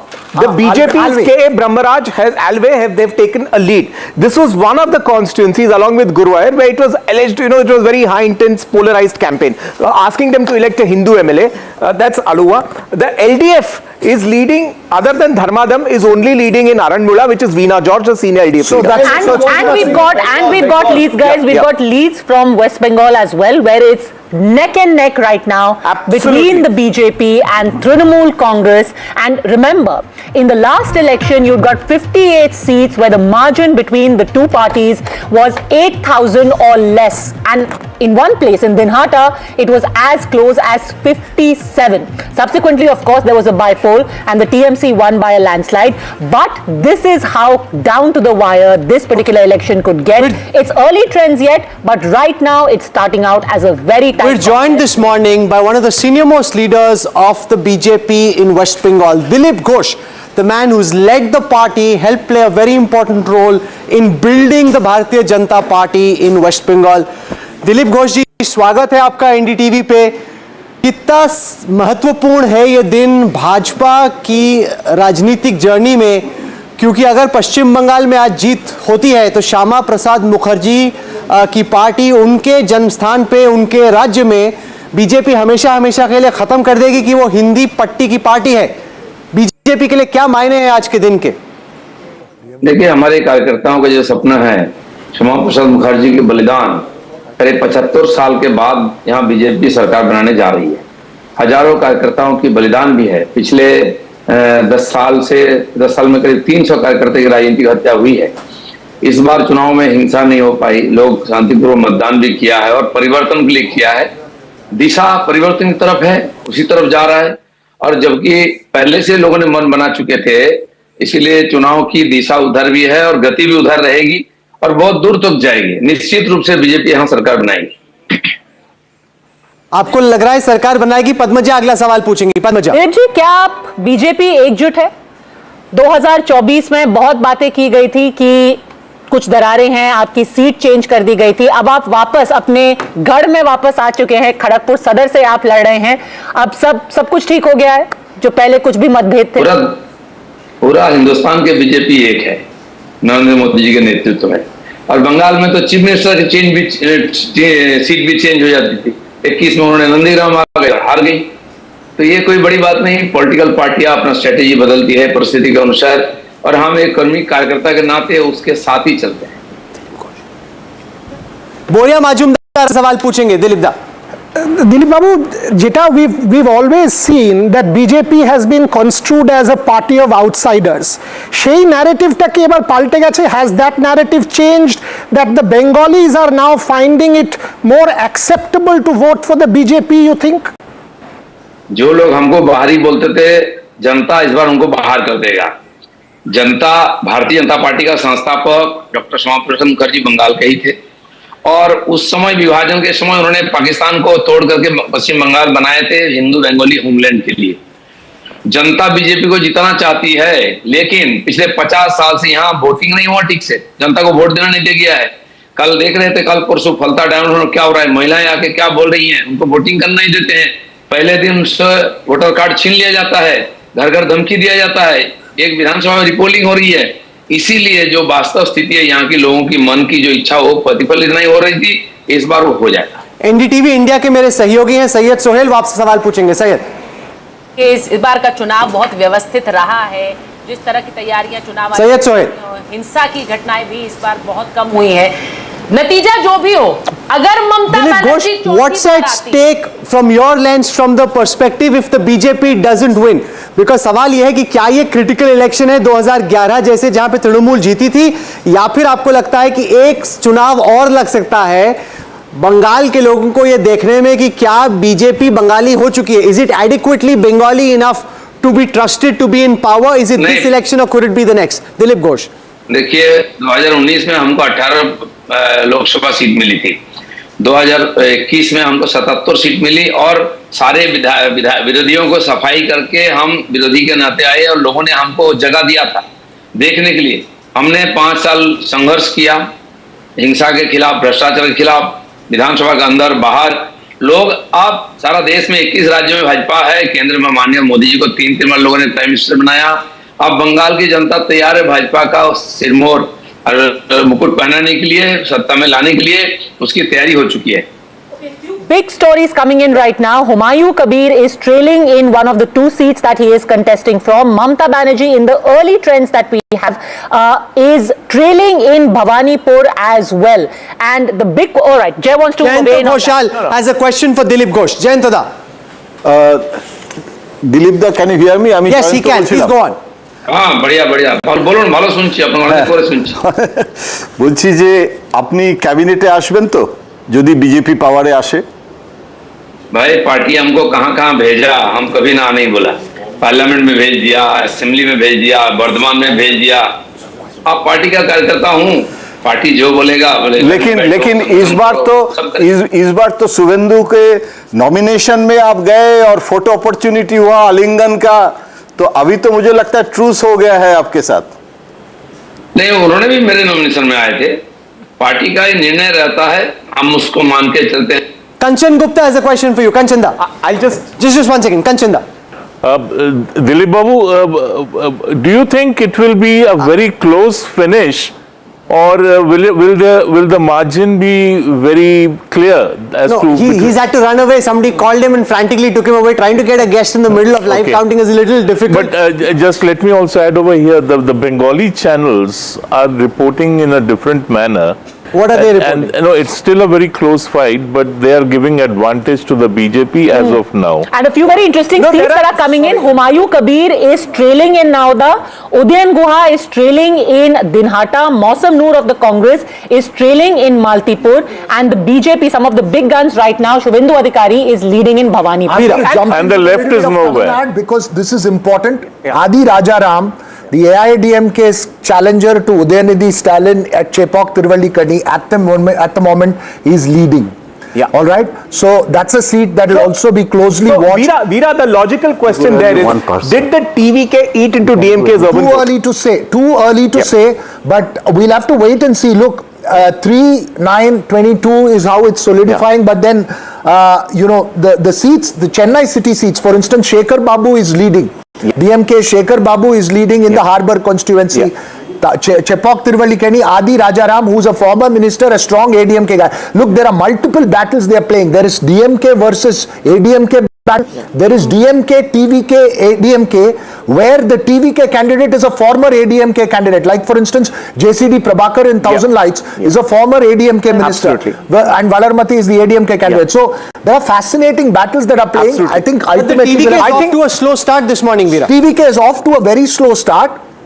as I would, in terms of seats, I want to see the vote shares before you predict this, and also that spoiler data that you have, Rahul. And I think at the end of the day, there are going to be very, very interesting results to look at, even if the larger seat numbers. Okay, Kanchanda, I have an update on Dilip Ghosh. Dilip Ghosh is back with us here to take a quick call, so I'll give Kanchanda the opportunity.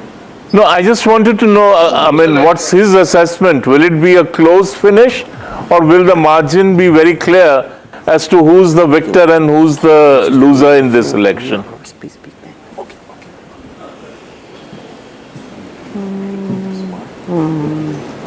Dilip বাবু, মার্জিনটা কিরকম থাকবে এবার? कंचन दा की आवाज आई आपको दिलीप घोष जी? वो पूछ रहे थे कि टाइट फाइट होने वाली है, कैसा रहने वाला है, मार्जिन के बारे में पूछ रहे थे। कंचन दा,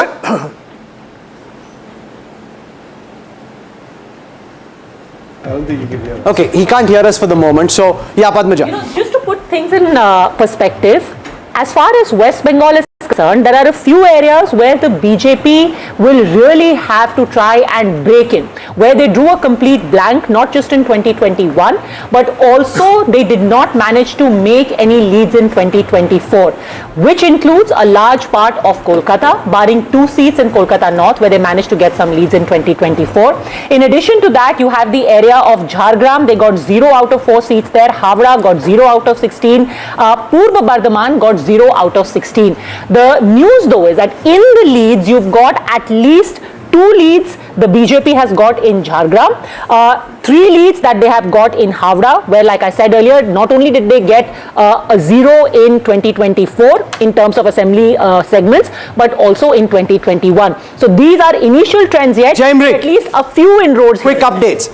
Yeah, see, Bengal, the net tally right now is 31 on 56. I think 2 important seats geographically to look at are Navadip and Panchkura. These are the presidency and the greater Kolkata areas where the BJP has taken lead. I think that is where a little story is coming from. So if you load the map of Bengal, you'll see those leads there. Yeah. What's very clear is that the BJP cannot win West Bengal till it wins in the presidency area. I'll give you a sense of what's happening in and around the areas of Kolkata. Out of the 108 seats of the presidency, we now have leads for 17, the Trinamool leading in 10 but down 4 from the last time, the BJP leading in 7, up 4 from the last time. This is what Kanchanda, the BJP wants to do. They want to chip away at the Trinamool in presidency, only then do they have a chance of winning. Rahul, I was doing my own maths over last night. Between Howrah and Kolkata, you have about 27 seats. And in the previous election, 9 seats, because of the demography, it's tough for the BJP to win. 4, the BJP lost by a very narrow margin. It's in the remaining 14 seats that the BJP blundered with a wrong set of candidates, mostly imports from Trinamool Congress. Now, they are absent this time. And my own assessment would be that in Howrah, Kolkata and the adjoining areas, the BJP is going to do pretty well this time, and the numbers which you keep on talking about, they will come from this zone of the presidency. Let's also look at North Kolkata, Jalpaiguri, where the BJP has done well in the past. At the moment, we've got leads for 12 out of the 27 seats. In that, the Trinamool, this is versus 2021. The Trinamool at this moment is at 5, up 3 leads from the last time. The BJP at 6, down 4. This is in Jalpaiguri. From there, let's now head to Malda. In the 49 seats of Malda, we have trends currently for 11. The BJP leading on 5, the Trinamool on 5, a dead heat in Malda. Trinamool down 3 seats from the last time. Let's now go to the Midnipur area. 20 leads out of 56. Here the Bharatiya Janata Party currently leading on 18, up a massive 10 from the last time. The Trinamool leading at 2, down 10. At this moment, Jai Mrug, this is where the Trinamool seems to be suffering the most. Jai. Yeah, so while the Trinamool has put a fight back in North Bengal, I think Mednipur and presidency have the story. Mednipur, the BJP is plus 11. In presidency, if you go, the BJP is a plus 7. So net in areas where it was never strong, the BJP is a plus 18. So in Midnipur, this is Shubhendu Adhikari's family bastion. You've got his brother also contesting here from Egra.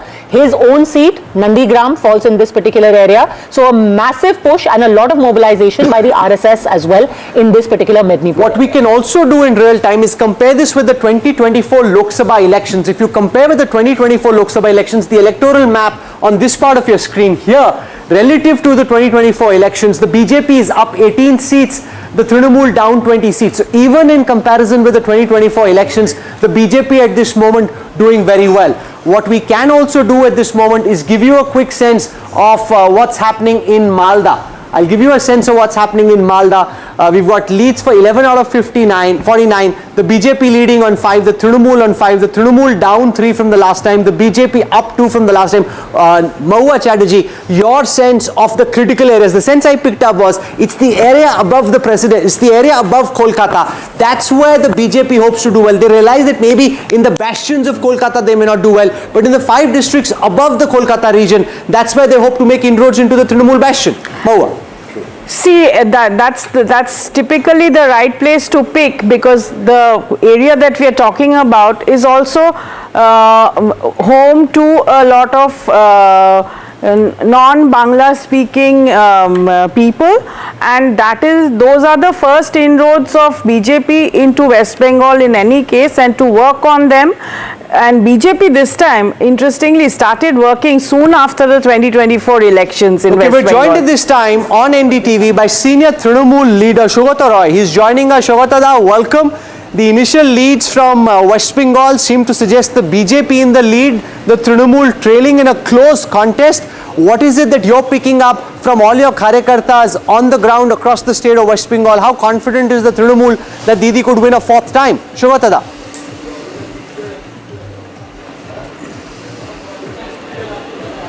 Yes. Dada, how confident are you that you're winning? Because the BJP in the initial leads that are coming at the moment seems to have got off to a good start in West Bengal. We are confident of winning. No, only postal ballots are being counted. It's just the preliminary stage. You can't talk about any trend at this stage. Shiv Arur has a question for you. Shiv. We are confident of winning. Sir, how is your faith in the electoral process after what has happened over the last 72 hours? Your leader has also issued instructions to all your karyakartas to keep the complaints running. What is the mood like in the integrity of the process? Mood is very upbeat. I am sitting in 6 counting centers in Panihati, North 24 Parganas. All our polling agents, counting agents have gone in, and the mood is upbeat, very positive. Padmaja. Shougata da, in your particular constituency in North 24 Parganas and specifically in Dum Dum, you've got the Panihati seat. It's the talking point of this election. You've got Abhaya's mother contesting from there, and she really seems to have become a symbol for the entire mobilization around the issue of women's safety, women's grievances about certain incidents that have taken place, crimes against women, RG Kaur, Park Street. Do you think this is going to be a big issue in this election and could influence major seats in your area, Dum Dum, and even in Kolkata presidency region? I am sitting in Panihati Assembly constituency, which is part of Dum Dum parliamentary constituency. Counting has not started here again yet. We are very upbeat in all these seats. Okay. Veera Raghav has a question. No, but I was just asking the same thing that Shiv was posing in terms of if it's going to be a close contest, how much do you believe the comfort level will be for the TMC at the end of the day? Now, at this stage, it is too early to predict, but we are comfortable mentally.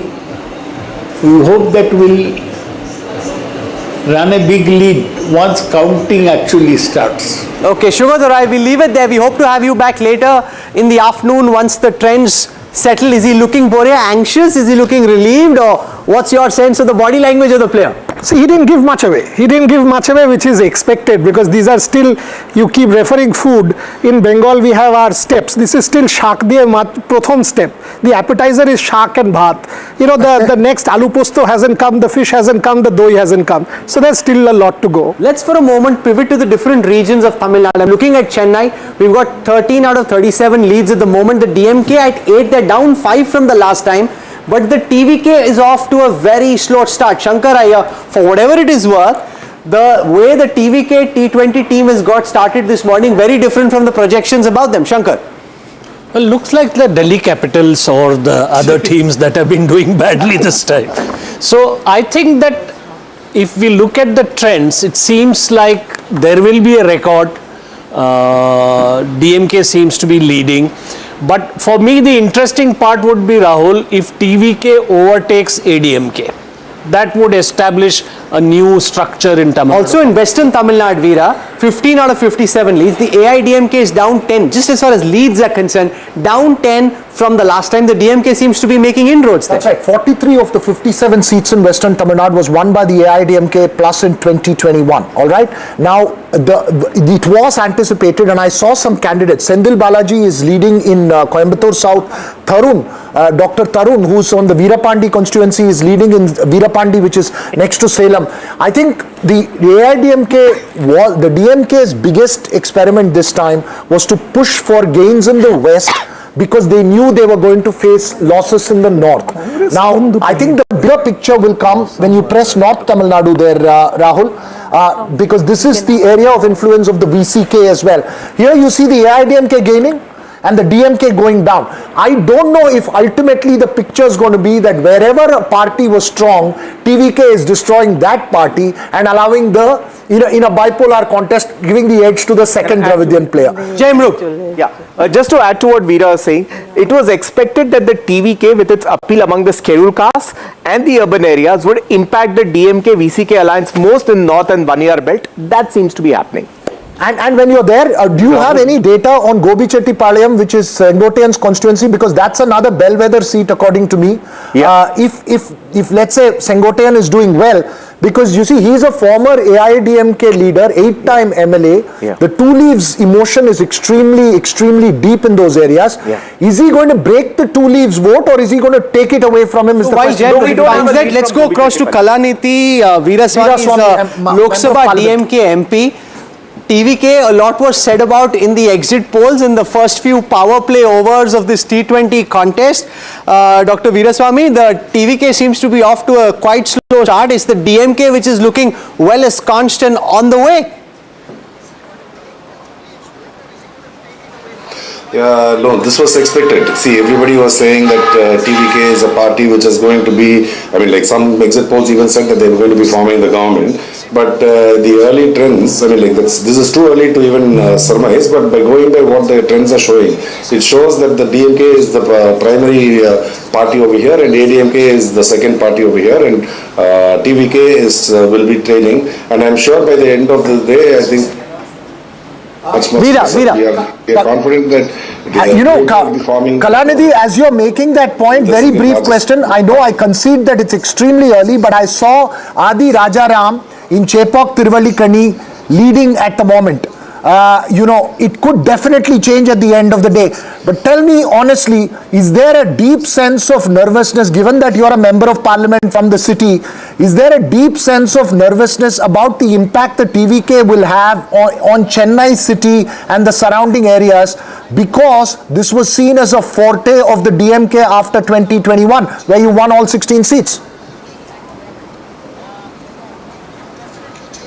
No, the DMK has always been a strong fort for the, Chennai has always been a strong fort for the DMK, but we are confident that by the end of the day, that our performance will be much, much better.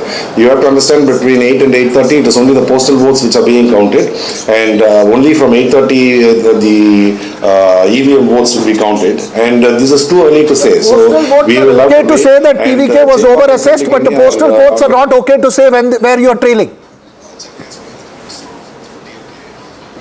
I'm sorry, I didn't understand that. No, the postal votes are okay when you assume that TVK was over-assessed and the DMK is doing well.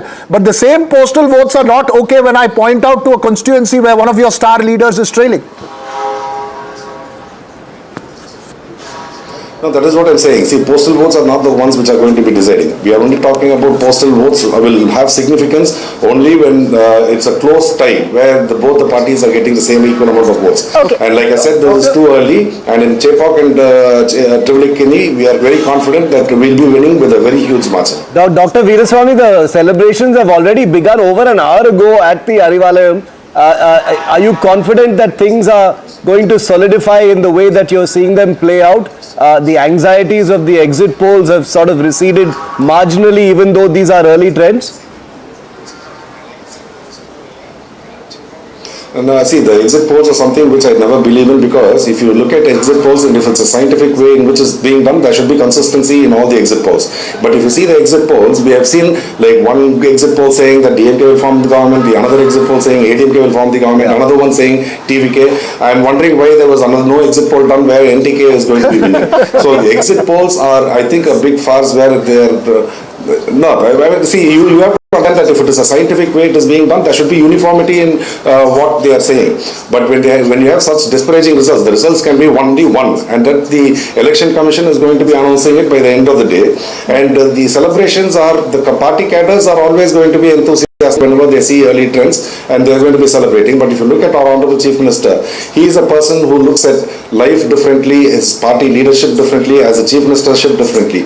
Whenever he comes as a party leader, he says that this is not a place of power. There is a place of responsibility where you have to be responsible for the people and work, and it is a Dr. Veeraswamy, you're absolutely right. One should take exit polls with a pinch of salt, although it does give us a lot to talk about. And yet, you had many of your allies who suddenly had a lot of praise for Vijay after the exit polls. We had some leaders of the Congress, we had Vaiko said, we always told you that Vijay is going to be a game changer.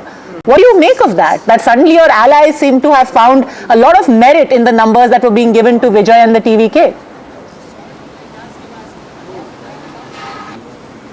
And that any new person coming into the fray, be it NTK or Vijay, where NTK has historically shown that they get about 8% of the votes, and there is a prediction that Vijay will take about 10 to 12% of the votes, but we are confident that our vote base is going to be intact. Okay. So we are very confident that in fact the presence of Vijay will make DMK win with even larger margins, because he is going to be a disruptor where whatever votes he is going to be getting is something which is not going to be affecting us. Okay, Narayan Lakshman has a question for you. Sir, my question is on regions, because in every region there's a different caste dynamic and different strategy for each party that plays out. Which region of the state are you most concerned about or watching most closely in terms of what kind of margin there'll be?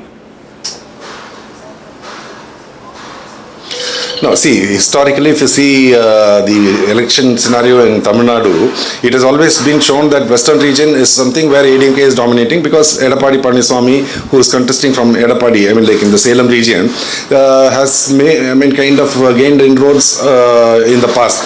But this we are confident that with the various schemes and the work which is being done by our Honorable Chief Minister in the last 5 years, which has benefited so many of the women, students, and the whole community at large, where even the economy of the state has grown, that the Western Tamil Nadu, where they are one of the economic pillars for Tamil Nadu, that they will see that and they will be changing their pattern of voting this time, and we will gain huge inroads in Western Tamil Nadu as well. And overall, we are confident that we will be forming as the single largest party, and our alliance probably will be getting about 180 One seats. last question from Veera. That you're saying we will be the single largest party, our alliance will be getting a majority. I don't know if that is a sort of a foresight to what's going to come, but just since you were speaking about Western region, I'm just pointing out that a short while ago Sendil Balaji was leading, now Amman Arjuna is leading in the Coimbatore South constituency. I think there's a battle that's going on. Very briefly, sir, 46 for the DMK plus 25 for the AIADMK plus and 19 for the TVK is the number that's on our board right now as you're speaking. Doesn't this number, even if the DMK is well ahead, mean a lot of worry for you?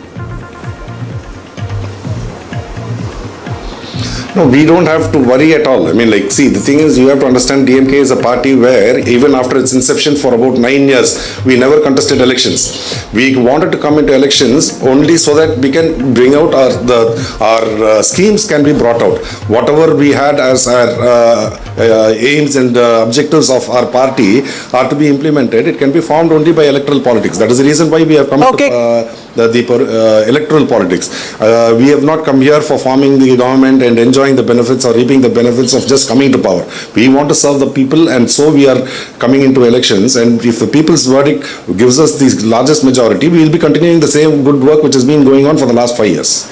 Dr. Kalanidhi Veeraswamy, for joining us. Thank you very much. If you've just tuned in this morning on Battleground 2026, let's give you a sense of where things stand. I'll start from West Bengal. That's where the biggest, most pitched battle is taking place. And ladies and gentlemen, at this moment, the BJP has 72 leads, up 23 from the last election. The Trinamool is at 58, down 26 from the last elections. It's a tight fight, but a tight fight where the BJP has the decisive edge in the initial trends that have come so far. If we take a look at the retained ratio, this is where you'll get a sense of how many of the seats are currently being trailed. Basically 38 being retained by the Trinamool just at this moment from the seats that they'd won in the last elections. Let's take a look at the region-wise breakup of West Bengal. In the 20 seats of Jalpaiguri in North Bengal, for which we have leads, the Trinamool leading on 10, up 7, the BJP at 8, down 9. So in North Bengal, the BJP taking a bit of a hit, the Trinamool gaining here. Let's move now down south, deep south to presidency.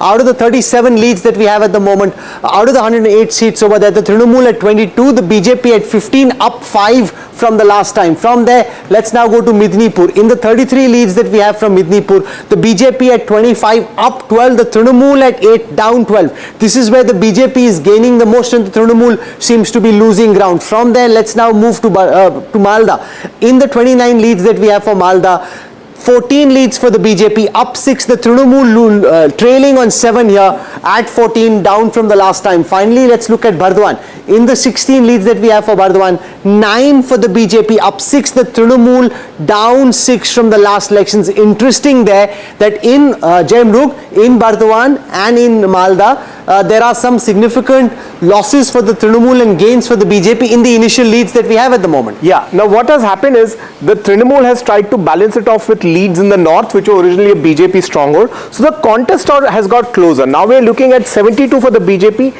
and 60 for the Trinamool. But I still think Medinipur and Malda is the real story for the BJP. These were areas it did not do well at all last time.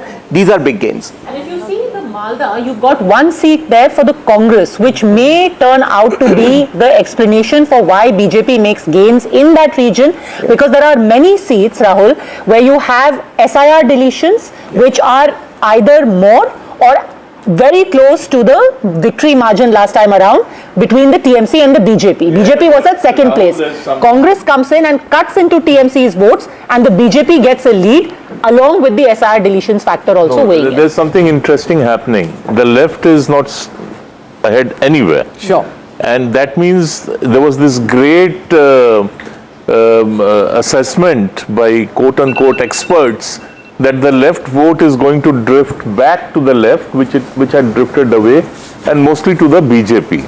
So that doesn't seem to be happening. But look at this on your screen now, the new wins and leads. These are seats where a particular party is leading for the first time in its electoral history. At this moment in West Bengal, there are 45 seats which the BJP is leading on for the first time, seats that it hasn't won. No matter what happens, Jinto Joy, the BJP scripting history in West Bengal, whether it can cross the finishing line, that we still need to see. But 46 leads for the first time, that's a very positive sign from the BJP's perspective. Yeah, very positive, and you have to, I mean, we should remember that BJP is not in power in West Bengal.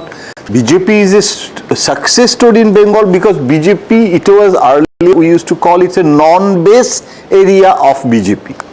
The base area was Hindi heartland. So now this growth is very significant. It is, we cannot predict now anything, but it's a BJP age, it seems. Rahul, if I could please complete what I was saying. Yes, please, Dada. The future Congress breaking with the left may have worked to Congress's advantage in this election. Congress and the left together, it never worked. Congress going it alone may work this time, and they may actually end up with anything between 2 to 3 seats, if not slightly more. So actually, Suvendu Adhikari is leading in both of his seats right now, in Bhabanipur and in Nandigram. You have got Dilip Ghosh leading in Kharagpur Sadar. Agnimitra Paul is leading in Asansol South, and you have got also Ashok Dinda. He is the sitting MLA. He is a former cricketer. He is leading from Moina. Rupa Ganguly, and this will be one of the few seats which will show up as first timers. Rupa Ganguly is leading from Sonarpur Dakshin. But just as we speaking, the TMC. this is like essentially like a T20 match, because while the BJP got off to a great start, the Trinamool's caught up fast. The BJP is now leading at 76, the Trinamool at 74. The gap between the two formations just 2 seats, and therefore now it's 76 versus 75. Very, very initial trends. But Maua, this is really a situation where many of us would possibly be chewing our nails till right into the end. 77 versus 75. West Bengal is proving to be at this moment a cliffhanger. That's very interesting, because I had said earlier, and that's what I still think, but this is quite different from what I had been thinking, that the kind of voting that has happened in West Bengal, the number of voting, the high percentage of voters coming out, and with the natural trend that West Bengal has had, this election will be something where, very decisive for whichever party wins. But right now the leads that are coming up seem to be neck to neck, which is very interesting. Yes, Shankar. I think this looks like the match might go to DRS. Mr. N. Ravi will be playing. You know who will be most excited about the DRS? The Netas will just have a miserable time. Yeah. It's the Datafy and the dashboard team, because the kind of analytics we can pull out, if this actually goes down to the wire, I guarantee to you, blow your mind away. We just need adequate vote share data to be populated into the dashboard for some of it to start firing up on your screen. Because if that happens, Shiv, that's when it gets really exciting. Remember Madhya Pradesh 2018, when it was 114 versus 111, that's when you see the magic of live analytics. I think, can I also just interrupt to say, Rahul, very quickly, look at the TVK and the AIADMK right now. They're like neck and neck as well. No, I think there's a little sub-story building over there as well. I think there's a big sub-story that's building 26 right now. We've decided to challenge 26 is 52, right? 55 for the DMK plus. So you're seeing a very close fight happening in Tamil Nadu as well, crystallizing clearly, as we've been pointing out. Perhaps the DMK with an edge, but it's an extremely close fight, and it's going to go down to the wire there as well. Okay, the BJP once again shooting into a quick lead, 85 versus 78, as I welcome Tom Wadakan of the Bharatiya Janata Party joining us now. In the urban seats of West Bengal, the BJP currently leading on 16, up 7 from the last time. The Trinamool at 12, down 7 from the last time, making inroads in urban West Bengal. If I look at rural West Bengal, at this moment we have trends for 117 seats. The BJP at 58, up 19. Trinamool at 57, down 21. It seems from the initial trends that the BJP is making substantial new gains. Tom Wadakan, in West Bengal, in areas where the party had not been able to penetrate in previous elections. Well, this was waiting to happen because of the kind of the administration that was being run by Mamata and company. This was bound to happen. Law and order was something that was worrying, and the kind of situation that we saw in West Bengal, and lack of governance, and the Home Minister herself being party to a lot of corruption, all these things have been reflected. And I believe somewhere I heard that she was trailing somewhere, and if that is true, that is going to affect the result finally. In your own state of Kerala, the BJP currently with 5 leads, all these new leads for the BJP, that is interesting as well. You opened your Lok Sabha account with Suresh Gopi, now you've got 5 leads. The UDF comfortably ensconced, but is there space there? You think in a 5-year horizon, if the LDF were to come down further, could this potentially be a UDF versus NDA kind of fight? Yes, it is finally going to be the situation that's emerging in Kerala. because I think people are fed up with the LDF, and the anti-incumbency that LDF is facing is across the board. Salaries have not been paid, pensioners go without pension, and the treasury is empty. And then there is this temple robbery, gold robbery that has happened in the temple. People are fed up with their left. So I think our NDA establishment will move further in Kerala. Jai Mrug has a quick I update. think Jai. the lotus will bloom across Kerala. No, absolutely. In Kerala, the BJP is doing well in 4 currently. It's Nemam, Palakkad, Aluva and Ottapalam. Majorly, it's becoming a central Kerala strong party now. That's what it appears to be as far as Kerala. For Tamil Nadu, I have a prompt for Veera. The DMK seems halfway. TVK seems to overtake ADMK. Are there chances if the DMK just misses the halfway, parties like Pattai, Makal, Kachi going there? I have consistently held that this is going to be like the 2006 election where the DMK by itself is perhaps below the halfway mark, but its alliance is comfortably above that. But extremely interesting what I'm trying to tell you, in Tamil Nadu, 3 results which I think are reflecting right now. Udayanidhi Stalin is trailing in Chennai. Edappadi Panichami is trailing in Edappadi. All right. Senthil Balaji is trailing in Coimbatore South. All right. Gobi Chettipalayam, K.S. Sengotayan is leading. All right. So I think the effect of the TVK, as I was saying last evening, has been enormous on polling. Look also on the screen right now. For the first time, the TVK has gone past the ADMK, while the DMK is comfortably placed at 59. The TVK at 27, up 27. Obviously, it didn't exist last time round. The ADMK is at 26. It's really a fight for 2 and 3. At this moment, dead heat. 27. The number you need to see this -8. ADMK is at 27, -8. It's losing several of the seats that it's held. DMK down 21 from what it was there. Break it up into parties and take a look at the party-wise breakup here. The TVK at 27, the DMK itself at 56. The Congress has 2 leads, down 7, once again proving the weaker part of the alliance in Tamil Nadu. That's right. Congress was anticipated. I want to see the seats. I'm trying to check for Karaikudi, for instance, a very important seat for Karthi Chidambaram. Mangudi, the candidate there, is fighting a 4-way battle with a dentist who was fielded, Seaman, who's contesting there, and also an AMMK candidate. So, dentist from the TVK. So, that would be interesting to see what happens to the Congress. But I think this number, Rahul, irrespective of what happens, and what I've been saying is that this is a historic entry for the TVK. What then happens, Shankar Iyer, to the ADMK if it ends up at number 3? Does the ADMK just fritter away if the TVK becomes the number 2 party? See, there were talks about TVK and ADMK coming together. Vijay has what he called ideological issues with the BJP. So there could be a possibility if Edappadi Palaniswamy is trailing now, so TVK might sort of reverse merge into ADMK if they want to do that. DMK first has to be the smallest party and the smallest, not the largest party and the largest alliance for any drama to happen there. I think the speed at which all this is changing, Rahul, I think we should just hold our horses. Let's also take a look at the region-wise breakup of Tamil Nadu. In Chennai, 16 leads out of 37.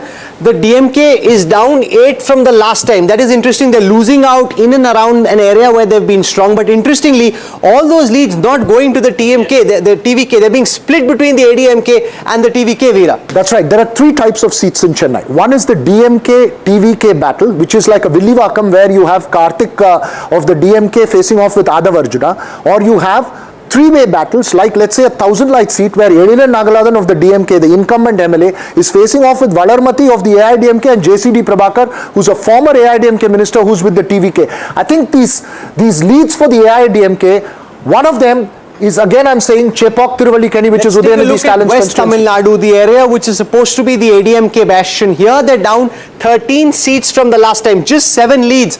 This is where EPS comes from, this is where you think he'd do well. At this moment, it's the DMK that's up 7 from the last time in West Tamil Nadu and the TVK up 6. That's right. This is the region where the DMK wanted to build itself and had to gain if it had to offset the losses elsewhere. And this larger story that's emerging, and I'm telling you again, Rahul, is that where the AIDMK is strong, because the TVK is rising, it's cutting away the opposition, I mean the AIDMK vote, and allowing the DMK to go up. That's a very important point that Veera Raghav makes, Narayan Lakshman. The fact that you've got a third player, and therefore in a first past the post system, the third player seems to be nipping away at the ADMK vote at this moment. This could change later in a region like West Tamil Nadu, allowing the DMK to go ahead if they just hold on to their vote share. Those are the dynamics currently at play. Absolutely, and I think the ADMK is working uphill in many regards because on the one hand, the TVK is eating into its vote.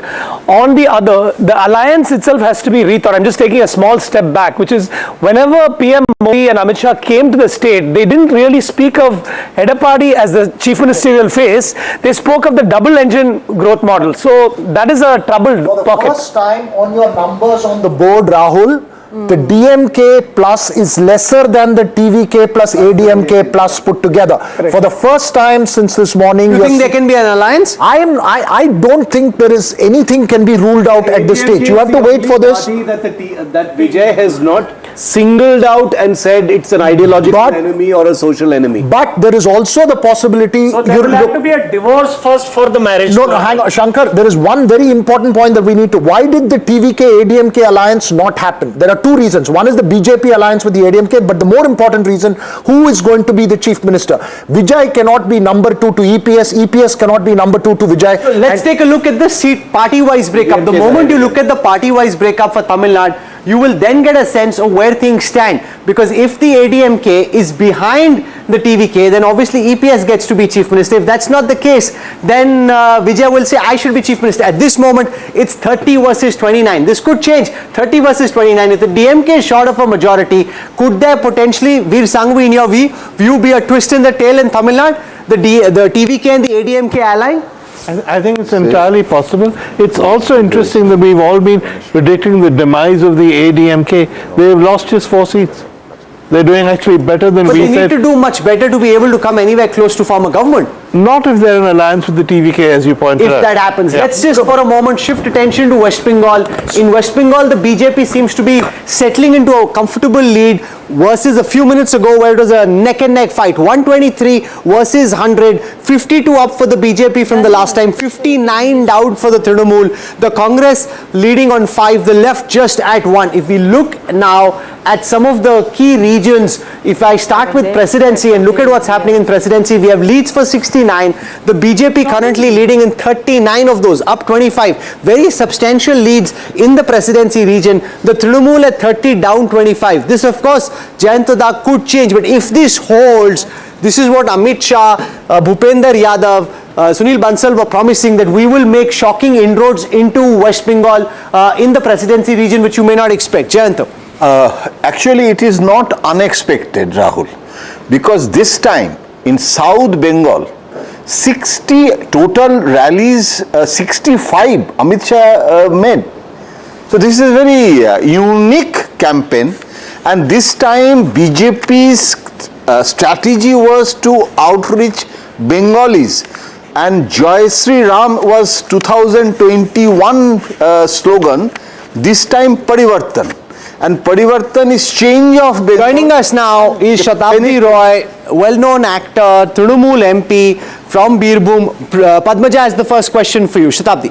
What do you have to say about the initial leads, especially the fact that in areas of Jungle Mahal, in areas of presidency, in Nadia I can see leads, and most importantly in North Parganas, not 24 Parganas, a big swath of saffron has come up.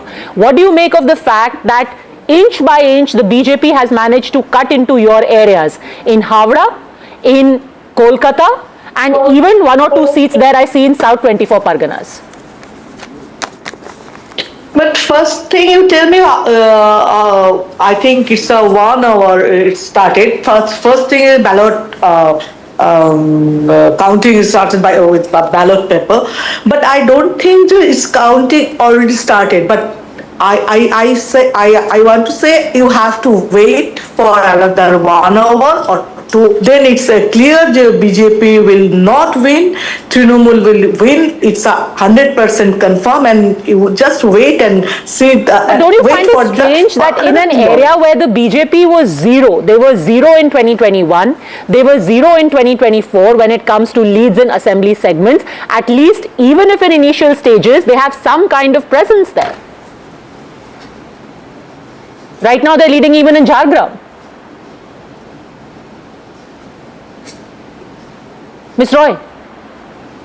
I think we've lost that link with Chadha. Yeah, I think we've lost that link. But a few interesting names that have come up. Again, even as we speak at 9:15, Shubhendu Adhikari is leading in both of his seats in Nandigram and in Bhabanipur. You've got Rupa Ganguly leading. You've got Agnimitra Paul leading. Right now you have got the TMC leading in a few key seats, like Shashi Panja is leading. Interestingly, in Mathabanga, the BJP is trailing. So Nishit Pramanik is trailing right now. The map that Rahul was just showing us pretty much reflects, the trends that we're seeing right now and the numbers that we're seeing. We're seeing a saffron entry into many of those areas that we're trying to. Let's show this to our viewers right now. This, if you just spend a moment looking at the screen, can we bring one of the cameras in closer? On this side, you see the 2021 map, which is manifested all green. Here you see the substantial inroads made already by the BJP. These are initial leads, but the BJP doing much better. There's far more saffron across the breadth of Bengal than there was. Earlier, they were largely doing well in the north. They're also now coming down to the south. So it's really a juggernaut moving from the north, coming down Jaimruk to the south. And that is why at this moment, of the leads that we have, 252 out of 294, you've got the BJP leading in 141 of those. Yeah. The only sting in the tail is Northern Bengal, where the Trinamool has made some inroads. But I think the real prize of the day is the BJP picking up the presidency area, taking the entire Rad Bengal, the Jhargram, Purulia, Bankura area back from the Trinamool, what it had won in 2019. If I may just, point out in this map, interesting this region where we are seeing new wins for the BJP. This particular map, here you have a few leads for the Congress. This, of course, is the Malda-Murshidabad belt where you've got the Congress making a few leads. I think either this is Adhir Ranjan Chaudhary's seat or Mausam Noor's seat.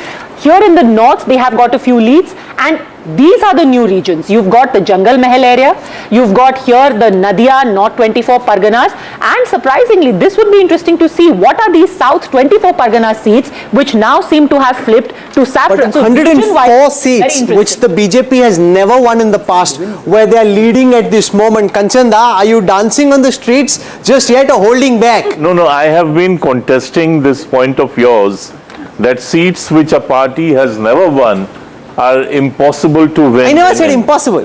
Well, they're tough to if you haven't won. In politics, wo pakki nahi hai seat aapki. Just winding him up. Okay, that's fine. So, if the BJP were to win, it would have to break into areas where it hasn't won earlier. I mean, that's a given. Now, it's happening, and I think as the day progresses, it will firm up further. But there are some worrying signs, and I say this on a different note. In Panihati, the TMC is leading, which was the face of the resistance. Ratna Devnath is the BJP candidate, the RG Kaur victims. Threshold of the majority mark in Bengal in trends. This is the breaking news right now. But I also have to say that in Panihati, you have a very prominent TMC MLA, the current MLA. His son has been fielded, and he has been a 3-time MLA. He is, I think, the chief whip of the TMC in the assembly as well. The BJP has hit 150. It's crossed the halfway mark in Bengal in early trends at this point of time. Mamata Banerjee continues to trail from Bhabanipur. The BJP is at 150 right now, so it has crossed the majority mark at this point of time. Early trends still, remember, these are all trends. None of these are wins just yet. That will be an up. Nilanjan Mukhopadhyay, this is historic. Even if it's in trends, the BJP crossing the halfway mark in Bengal at one moment in the election, leading more than the majority, that by itself is a big milestone. Yes, it is, and the figures at the moment are, likely to change, or, it's going on. But I have an explanation to make, as to why this change has happened. Why has the BJP been able to make such a inroad? If you actually look at it in terms of the politics of cultural nationalism of the BJP, they made an entry into the country on the Ram Janmabhoomi agitation, which did not have in the initial years great resonance in Bengal. The people who came from Bengal were the outside settlers. The Kothari brothers are the iconic heroes of the 1990 firing in Ayodhya. What has happened very consciously over the past few years is that the BJP realized the limitations of the Ram politics. That is why in this election, several speeches you would have seen Mr. Modi or Mr. Amit Shah referring to Ma Kali, Ma Durga. It's something very interesting. Just a second. There's been a very interesting another development. In the last week of April, just as the second phase of elections were approaching, Mohan Bhagwat performed the Shilanyas of a temple in Nagpur which is named Ma Bharat Durga. For the first time, cultural nationalism is being merged with religious nationalism. That is what you see. Bharat and Durga, that is being drawn, that parallel is being established. An 18-handed idol fusing the two is being installed there. So it is actually a new form of cultural nationalism, not just on the shoulders of... We've been talking a lot about West Bengal and Tamil Nadu. Let's spend a moment on Kerala and Assam as well. In Kerala, 87-140 leads the UDF, that's the Congress, currently leading on 47, up a whopping 24 from the last time. The LDF on 29, down 32 from the last time. If I look at it from a party perspective, the IUM has 7 leads, the CPM 21, the Congress 38, the CPI 7. Some good news from the Congress's perspective, but the bad news is in Assam, where despite the Congress being in the opposition in the hope that it would come to power, you've got Himanta Biswa Sarma and the BJP very strongly placed. Out of the 126 seats, the BJP alliance at 73, out of which 64 are BJP's own seats. The AGP has 7, the ADF completely crashing Kishloi just to 1-8 down. So it's basically a bipolar contest between the BJP and the Congress in Assam. Kishloi. Yes, Rahul, I would be interested in knowing what's happening in the upper Assam seats where the Gogois are trying to actually... I can show you what's happening in Upper Assam. In the 28 leads that we have for Upper Assam, the BJP is currently leading on 24, the Congress just on 4. This is where Tarun Gogoi came from. This is where the Congress needs to recover if it ever hopes to come back to power. That's not happening in this election. Let's for a moment go to Lower Assam. In Lower Assam, it's a dead heat, 10 and 10, BJP versus Congress. Let's go to the hills and the Barak Valley region. 7 leads currently. The BJP has got 6 of them. In the Bodoland areas, 7 leads at the moment. The BJP has 4, the Congress has 2. And then finally, in Central Assam, 36 leads. The BJP having 29 of them, Kishloi. The Congress only 6. What's happening to Gaurav Gogoi? Is he trailing, leading, and the Guwahati seat and the Dispur one? Okay, I'm going to try and find quite a shocker there. The AIUDF in its catchment areas, the Lower Assam completely wiped out. Barak Valley completely wiped out. Okay, so here we have it. But at least they had MLAs. Now they don't even have any relevant. Gaurav Gogoi is leading. Himanta Biswa Sarma and Jalukbari, of course, is leading. He lost only once. Shuvendu Adhikari speaking at this moment. Let's listen to him.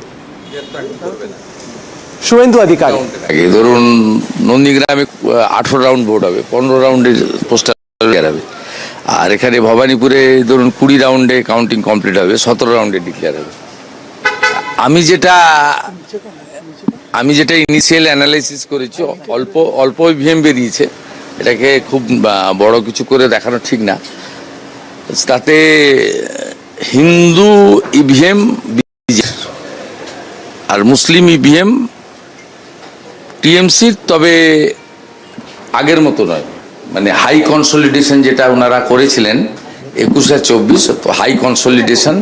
See, what he's saying is bulk Hindu votes are to the BJP, bulk Muslim votes still to the Trinamool, but not as much as it was in 2021 or 24. So he's talking about clear case of polarization with Hindu votes en masse coming to the BJP, Muslim votes still consolidated with the TMC but not as much. That's what he has so far said. But he's also saying that 17th round in Bhabanipur should be a call, that he can call it at the 17th round, not the 20th. सरकार भाजपा कर रहा है, ये मान के चलिए। आप लोग का जो चल रहा था, जो इनिशियल ट्रेंड रहा है 135 plus BJP, 100 approx teams. Nandigram और भवानीपुर का क्या रिपोर्ट मिला है आपको अभी तक? देखिए, भवानीपुर में तो इनिशियली तो टक्कर रहेगा। ये जो पहले राउंड हुआ है इसमें 14 जो बूथ है, 6 मुस्लिम प्रॉन बूथ है। उसमें भी वो लोग जो 90-95% मुस्लिम वोट को पिछले बार मिलता था, इस बार नहीं मिला, क्रैक है। और जो 8 हिंदू बूथ है उसमें मेरा लीड है। ये भवानीपुर का मैं 9-10 राउंड से आप देख लेना, मैं पूरा संभाल के आगे चला जाऊंगा। ये 77 वार्ड आ जाएगा, उसमें ममता बनर्जी का काफी लीड होगा। 3, 4, 5 राउंड, 6 राउंड तक उसको मैं मेकअप कर दूंगा। वो उसका 10 राउंड का बाद उनका बहुत खड़ा होना मुश्किल हो जाएगा। मिलके देखिए, पूरा जो ट्रेंड है एंटी इनकम्बेंसी साथ साथ हिंदू पोलराइजेशन, इनिशियली हम लोग देख लिया। Hindus are consolidated in favour of lotus. It's a very good signal for us. In Nandigram, I had in first round more than 3,000 vote, only 14 booth counted, and मेरा जो internal calculation था 1100 vote में lead होना था, उसमें मैं 3 गुना lead में चल रहा हूँ। देखना दादा, बीजेपी को बढ़त मिल रही है कई सीटों पे, टीएमसी पीछे चल रही है उन इलाकों में भी जहाँ पे मुस्लिम बहुल क्षेत्र ज्यादा है। मुस्लिम वोट बाइफरकेशन हुआ है, बाइफरकेशन हुआ है, खास करके मालदा, मुर्शिदाबाद, उत्तर दिनाजपुर में बाइफरकेशन हुआ है। और जो साउथ बंगाल और कोच बिहार जो मुस्लिम ज्यादा टीएमसी को दे रहा है इनिशियली, लेकिन जिस तरीके से 90-95% हुआ था उनका 21 में 24 में, उस तरीके से कंसोलिडेशन नहीं है, क्रैक है। ईवीएम पे आरोप लगाना शुरू हो गया है टीएमसी की तरफ से कई लोग। वो झूठा बात छोड़िए, ठीक है।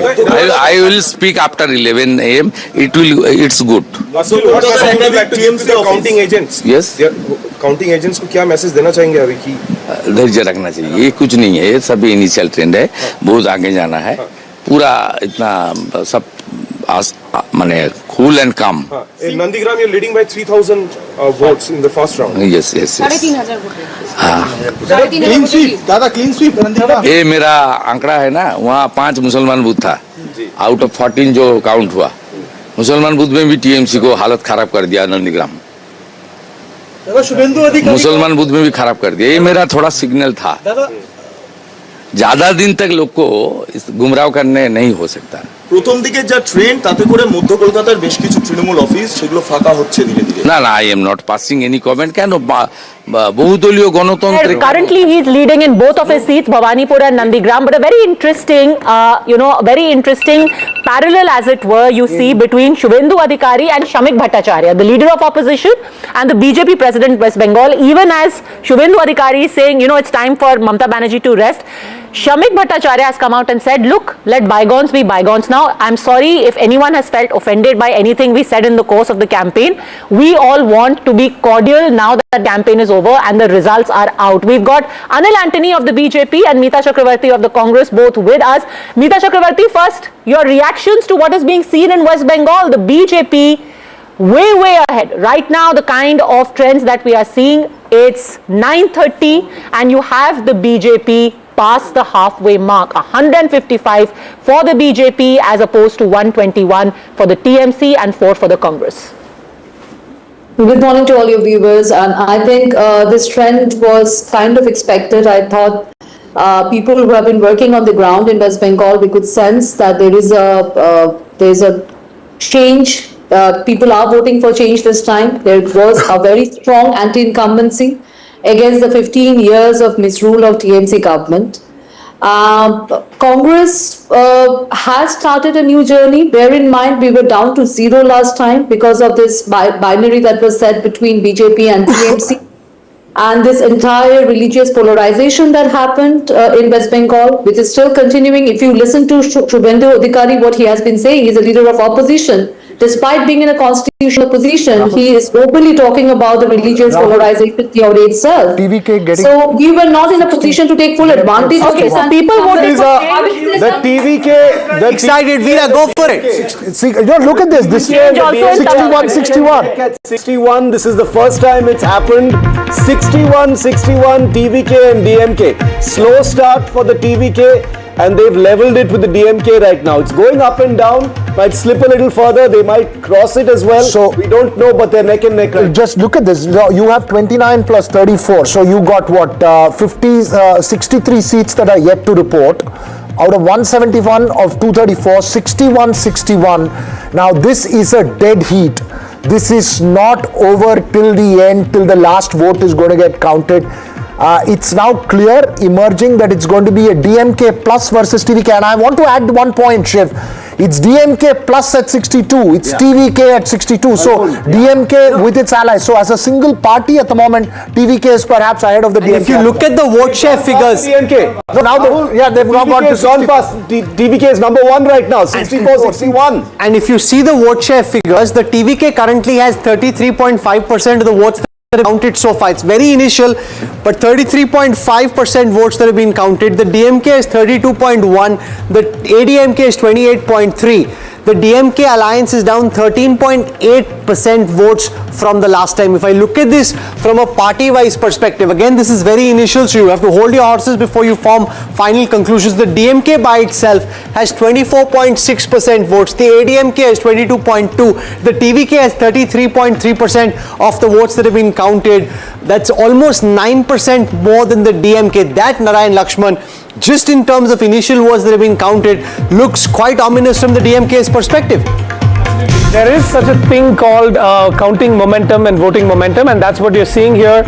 We did, for example, see the DMK seats go up to 63 and then drop to 61. And I just want to say that from the last election to this, in some constituencies, there was a 50,000 vote difference, especially in the 37 districts within Chennai. This time, our own reporting also suggests that it will be down to a few thousands. So let's hold on to our hats and wait. And most important, Narayan Lakshman, at 67-60, I mean, it shows repeatedly. Now, this is something, if this trend solidifies, the TVK could run away with the election. But also look at this, and this will show you why it's happening. This insight straight out of the DataFi dashboard. The DMK, of the 81 sitting MLAs that they have, the DMK alliance, only 30 are currently leading. 51 sitting DMK alliance MLAs at this moment are trailing. That would be very, very worrying from a DMK perspective. If you look at the region-wise breakup of Tamil Nadu, make no mistake, this is where the most exciting battle is taking place. I'll start with the Kaveri Delta region as I get Veera to come over here. In Kaveri Delta, the DMK has 15 losses from the last time, 15 down from the last time. The ADMK gaining only 2. This is as far as... Why is this important? This is Trichy East. This is where Vijay is also contesting from. Kaveri Delta and North is where he wanted to break into the DMK, and he seems to have achieved that in a Let's go sense. to the ADMK stronghold in western Tamil Nadu. Here the ADMK is down 12 seats from the last time. Almost all of those gains coming for the TVK, which is up 10. The DMK has only gained 2. It's really the TVK that's gaining at the... That's interesting, and one of them is Gobi Chettipalayam, which is KS Sengotian's seat, where KS Sengotian, 8-time ADMK MLA, who's moved to the TVK now. Let's now come to Chennai. Let's now come to Chennai and see what's happening. We have leads for 27 out of 37, 24 out of 37 seats. The TVK at 12, the DMK decimated in its bastion around Chennai. This was where the massive hit was going to be for the DMK. This is where the TVK is at its strongest. And remember, Rahul, here ADMK going up 6. This is a place where ADMK got swept out. So in a TVK-DMK battle, the ADMK is picking up. If this holds, Pradeep Gupta will be dancing. Which I dance you should do. Get Pradeep Gupta as quickly as possible. Yeah, let it happen. But let's just go to South Tamil Nadu for a bit. Let's just go to South Tamil Nadu. Let's go towards the Madurai region. Let's see what's happening here. DMK down 19. 19 from the last time. The TVK gaining 20. The ADMK at 16. At this moment, they are blasting away like the Chennai Super Kings. Pradeep Gupta said this. He said they are doing extremely well. TVK is doing extremely well in Chennai. They're doing well in the north, and they are doing well in the south. It's an even-Steven battle in the Delta and the western region. Is it fair to say that they have ended up damaging the DMK more than the AIADMK? Absolutely. No, but they're damaging the DMK and AIADMK in their stronghold. Incumbency factor. See, the AIADMK did not. DMK will lose more. No, the AIADMK also. The AIADMK largely seems to be unscathed. No, right? Like in Shankar Western- Padmaja, ADMK also had lesser number of seats. So we are talking seats here. They had only 75 seats where the TVK could damage them, right? So DMK had a huge mandate in 21. In those seats also, largely they have remained unscathed. I think they are damaging everybody. Vijay is finishing off every existing political if this trend is true. But what's interesting is the regional split, Veera, because we all knew he'd do well in places like Chennai, though it's a DMK stronghold. He's doing very well in rural areas where we did not think he had the networks or the mobilization capacity. 67, 59, 56. I wouldn't rule out that ADMK, DMK trying to come together to survive if it comes down to that. Surprise. Okay, the other big election, of course, is West Bengal, where the BJP continues to lead. They've crossed the halfway mark. At this moment in West Bengal, we have leads for 285 out of 294. The BJP at 159, up 85 seats from the last time. The Trinamool at 117, down 92 seats. Could the BJP be settling in West Bengal to come to power for the first time? At this moment, the Kolkata Knight Riders, the Bharatiya Janata Party doing extremely well. Kanchanda, are you ready to have your fish, have the jhalmuri, or hold on for a while? Sandesh. No, I have been saying over here from day one that the BJP will be winning this election, and even the margin of victory wouldn't be some sort of a two-thirds thing which was being argued here, that anybody who wins in West Bengal wins with a huge margin. I remember pointed out when the Trinamool Congress came to power in 2011, they came with 178 seats. So I see BJP settling somewhere around that region, and again, a point which I have made earlier, this is a 2011 election redux where people went and voted quietly, they went and voted silently, and they went and voted without disclosing that they were voting against the TMC. The big story in the West Bengal numbers is the fact that in the 106 seats of the presidency for which we have leads at the moment, the BJP actually is in front, 53 versus 52. This is quite smashing from a BJP perspective because this is core Mamata land, and in that core Mamata land, if the BJP starts to do well, Jai Mrug, then you know that they are on a strong footing, which is also what probably explains Shubhendu Adhikari's confidence saying we are coming to power. 53 up 39 in and around the presidency area. Jai Mrug. Absolutely. See, this was a region where the BJP had only 18 seats last time. Now it's like a huge gain, a 39 seat gain. The only upset in the whole of the state is the northern Bengal area where the TMC has made gains at the expense of the BJP. If you expect them to level off by the noon, then the BJP could settle at a number like 160. That's what it looks like. You know, an interesting lead that I'm reading about is Hingalganj in South 24 Parganas, where Rekha Patra had been fielded. She, of course, was one of the victims of Sandesh Khali, became one of the faces. She spoke out against Shah Jahan Sheikh of the Trinamool Congress, local strongman who she accused of being behind the entire sexual violence. Deb is a senior leader of the Trinamool Congress. She is joining us now at the moment. Sushmita Deb, the BJP at 158 leads, the Trinamool at 119. In the trends that we have at this moment at 9:40 this morning, the BJP looks set to form the next government in West Bengal. Sushmita ji. Your trend, I was just looking at my WhatsApp from the war rooms, where the counting has started physically with EVM machines. We are leading in 14 and BJP is leading in 2. So I think these are very early trends, and I'm sure you have also credible information coming from somewhere. So you have every right to analyze, but let's wait it out to get a clearer picture. But we are confident that we will form the government because that's what our Padmaja has a question for you, Sushmita ji.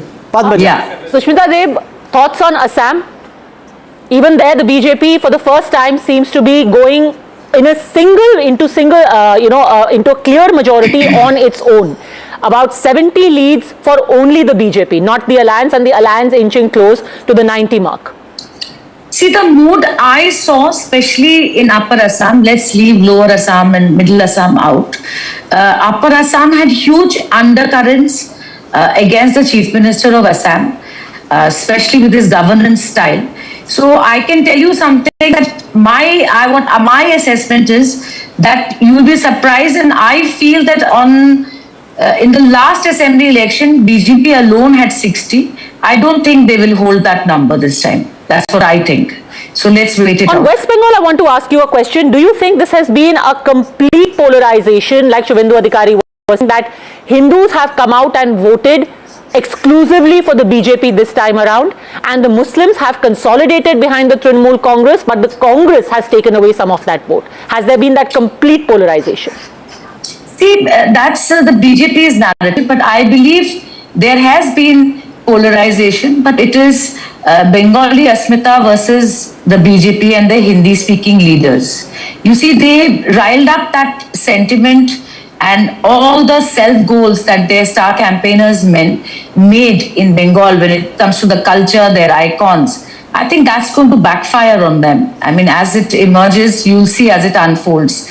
It is a different kind of nationalism, and I think it's Bengali nationalism that's going to win. Shivaru, Sushmita ji, thanks for being with us this morning. The numbers are still in trends, of course, but they are showing up a pattern. In Bhabanipur, Mamata Banerjee, the Chief Minister, is trailing at this point of time. We don't know where they will settle, but the update is she's leading now, so it's going up and down. That's the breaking story. Yeah. She's leading right now. How confident are you that things will flip? Because for the last 15 to 20 minutes, things have settled into what appears to be a clear BJP majority. See, Shiv, I'll tell you what's changed in this election. General viewers get very impressed seeing Prime Minister's meeting and Amit Shah's posturing. But I'll tell you,